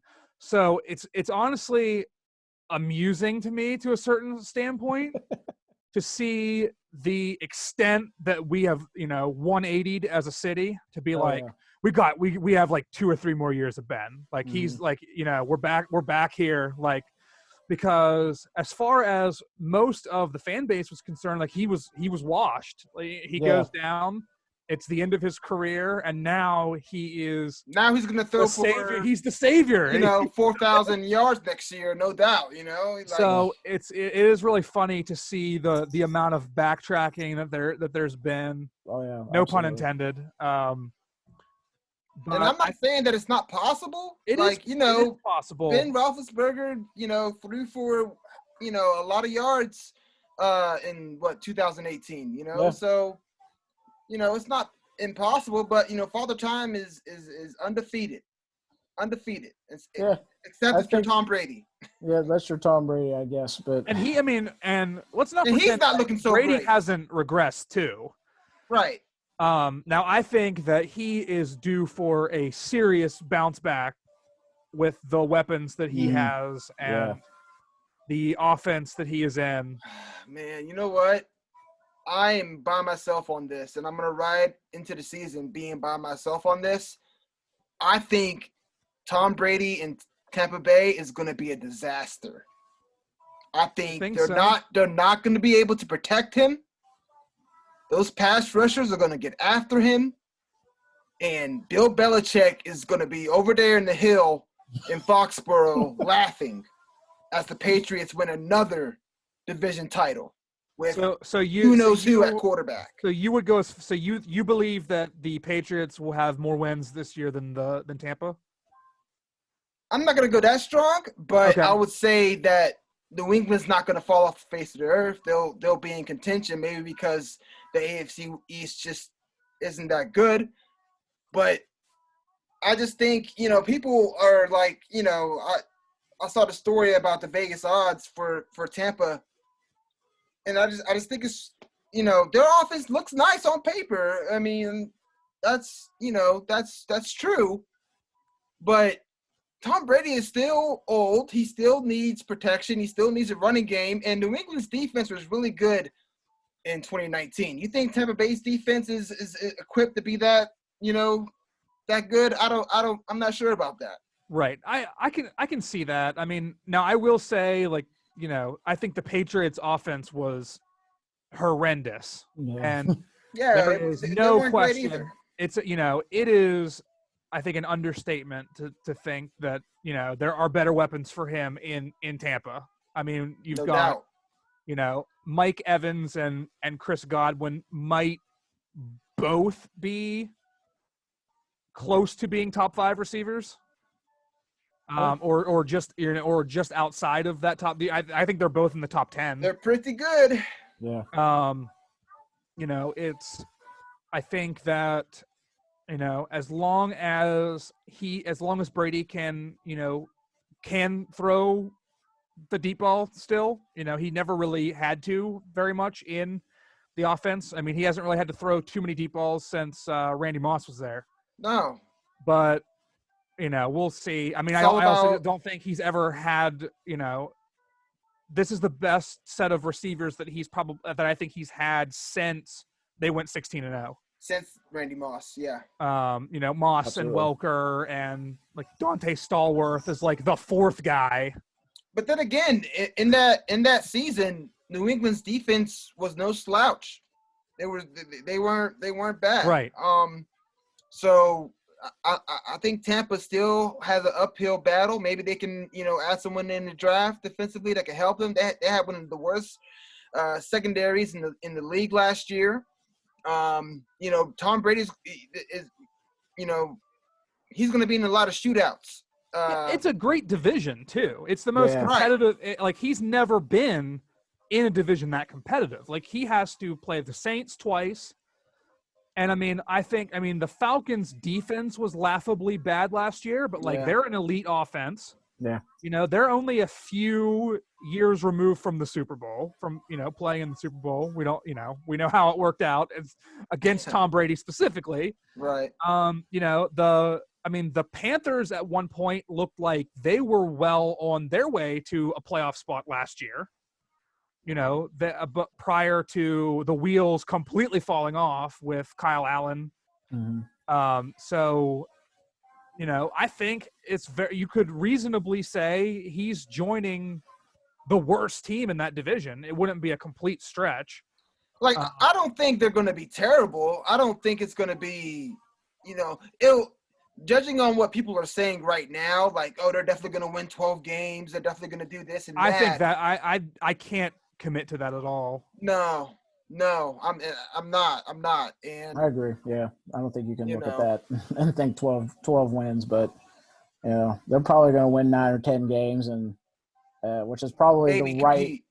and compete and probably make a playoff spot now that there's going to be, another. Yeah, they could sneak into that 7. They could That's sneak into right. that 7 seed. Oh my God, I can't believe they did that. No, that's fine. I'm cool with the triple header, wild card triple header. I think that's cool. I just don't like the 17 games. Man.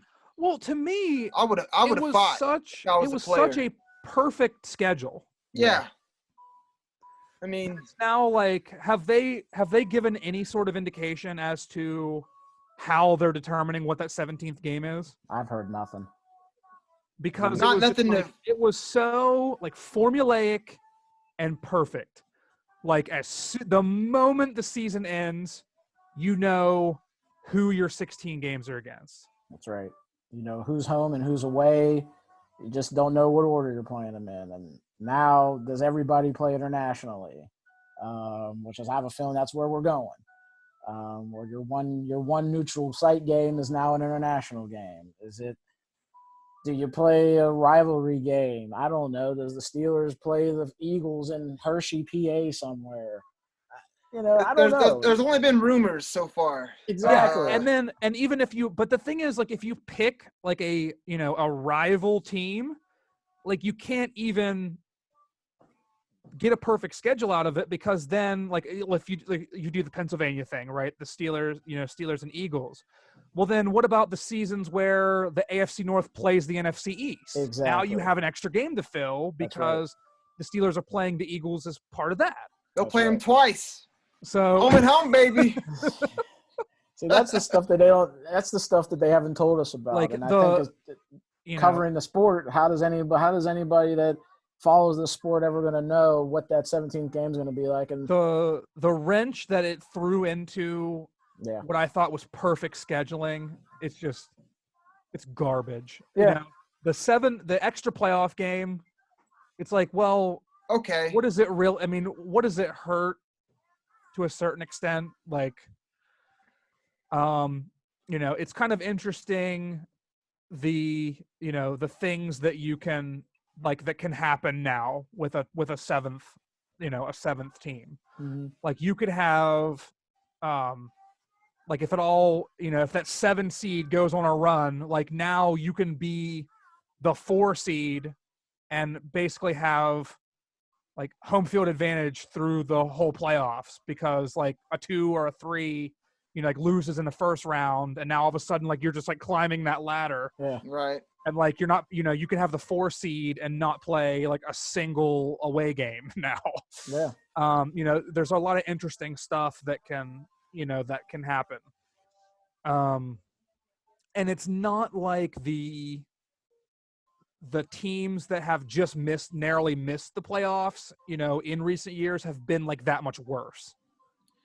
I mean, you might have some years where there are 2 10-6 teams, and one of them's going to make it, and one of them's not. And in the other conference, there'll be a 7-9 or 8-8 team that wins the division, and they'll be like, "Oh, that's so unfair." But then, with the 7 seed, there's going to be years where there's going to be a team that stinks out loud, or you get a team that's like, 10 or 9-6 or whatever, and then they end the season going on a losing streak, but they still like back into the playoffs. Like it's gonna make for some weird scenarios, I think. But at the end of the day, we can make up an excuse of hey, sorry, honey, football's on all day. It's the playoffs. There used to be a 3-hour window where, I could have family time, but, sorry. There's another game you got to watch or something like that. No. I like seasons. I like seasons. I like a football season. I like hoop season. I like playoff hockey season, and then, I go to PNC Park and, relax and watch the Pirates lose. And then it's football season again. That's what I like. And now with the expanding the season, and it kind of throws things a little off. And I guess when it's about the money, that's really what they cared about. And I'm still surprised that the CBA was passed. I'm not gonna lie. I figured that 17th game was a deal breaker for a lot of players. And apparently, not every player voted. Yeah, I heard. A lot of players did not vote. So yeah, I heard that. Riddle me that. It's too expensive, and it's too risky to not cast your vote to determine what your next decade's going to look like, because there's no opt-outs in this deal. So they have to. It's 2020 to 2030 or 2021 to 2031, whatever it is. There's no opt-out, so you can't say, "Oh, I'm ticked off. We need to opt out of it after 8 years." Right. You got this deal for a decade now, and I'm kind of shocked they went with it. I'm kind of shocked. I'm not gonna lie. I was a little bit surprised. I was leaning that they were gonna strike. Or when this social distancing is all over, I'll be happy to have sports back. I'll be happy to have football back and all that, but. Yeah, it's going to be a strange time. Whenever they come out with this is it, guys. The owners, they're going to get together and be like, all right, this is our 17th game, guys. We're going to London. Pack your bags. Yeah, right. I'm just going to look at them like, you guys. I mean, it's going to be something weird. Yeah. That's the problem. But that 17th game's going to be weird. They have us. The NFL has us by the balls, and they know we'll watch. They'll know we'll watch. It's 100%. not like I'm going to be like, well, I'm damn sure not watching that 17th game because I disagree with it. So, week 18, like, I'm out of here, guys. Like, I'm staying at home. But the NFL will get their feelings hurt real bad if they run the season into March Madness, or if the Super Bowl – imagine Super Bowl weekend being the same weekend as the first Carolina Duke game. Whoa. They're going to get their feelings hurt in terms of the ratings, because most sports fans, especially if your team's not in it in the Super Bowl, they're going to tune in for that Carolina Duke game. I guarantee it. Now, I can't remember. Did they agree to? Did they shorten preseason to add the 17th game, or yes, is it they did. Yeah, so I think the first season might start a week early instead of it being longer. Right. So I guess Labor Day weekend. Yeah, normally Labor Day weekend is they're going through that. Normally that's the first week of practices before you get to the first set of games Right. on that So Thursday. I think we're going to have an August game is what I think we're going to Yeah, have. yeah. That's college football time. That's, See how they're screwing it up, man. Like that's normal. you know, Yeah. the AT&T Classic or whatever the heck they call it now. I don't know. Normally it's that first weekend, that first weekend before, Labor Day weekend, you can watch the first set of games What's it for called? football and Chick-fil-A Kickoff Bowl or whatever the Chick-fil-A heck. Kickoff Classic or something. Yeah, it's kind of weird. It's going to be weird to think that we could be talking about them playing those games on Saturday. Because normally football, college football will be Saturday. They'll do games Friday, Saturday. They'll do games Sunday and Monday because there's no NFL yet. Right. If you back that 1 week, now we're talking about Sunday and Monday might be off limits. Someone's for going to college lose. football. Some college AD is going to be real ticked off because they're not going to get that check. A lot of money when you can have Labor Day weekend an opportunity to. They're not going to be able to book the Georgia Dome because the Falcons are playing a home game in early September. That's right. Ooh. Yeah, Oh, well. It's going to be a little bit weird, but I'm interested to see how they decide to put it together. But they don't have to make a decision about the 17th game until next year's schedule. So we might not know anything until this time next year how they're going to do it. Interested to see what they're going to decide with that. All right, so we haven't been cut off yet, but I feel like 2 hours is a good place to cut it off at. I agree. I'm gonna cut this. I'm gonna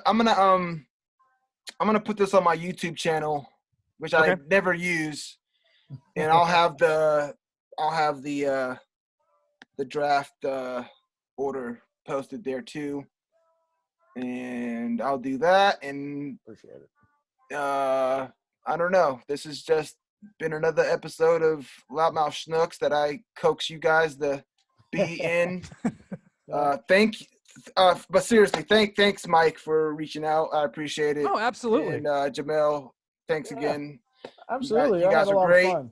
I enjoyed this. We'll do this again. A lot of fun. It was good to see you guys. Yeah, it's been a while since I think I haven't seen you since I left for Virginia, Mike. So yeah, that's right. So I hope you're doing well. All things considered. Yeah, obviously. Yeah, I mean I'm doing okay. I'm unable to see doctors during this, but I do have to go in about 2 weeks for some scans. I have to go in for the scans because they have to check me.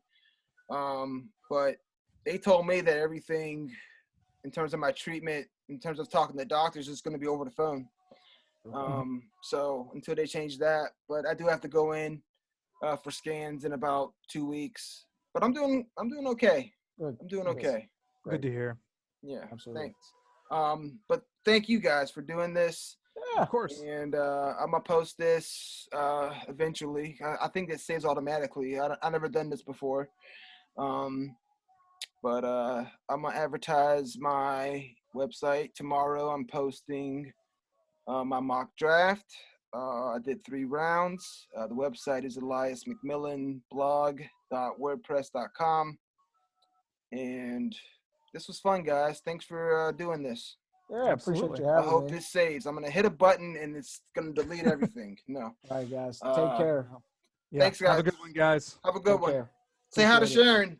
Oh, yeah. I'm going to go see her right now. All right, guys. Amazing. Ashley hasn't called for me. I'm amazed. And Eva's not destroying the house. I'm amazed. As soon as you hit the button, that's what it's all going to be over at that point. That's how it works. My life. All right. I'll see you guys. Take care, guys. Appreciate it. Thanks.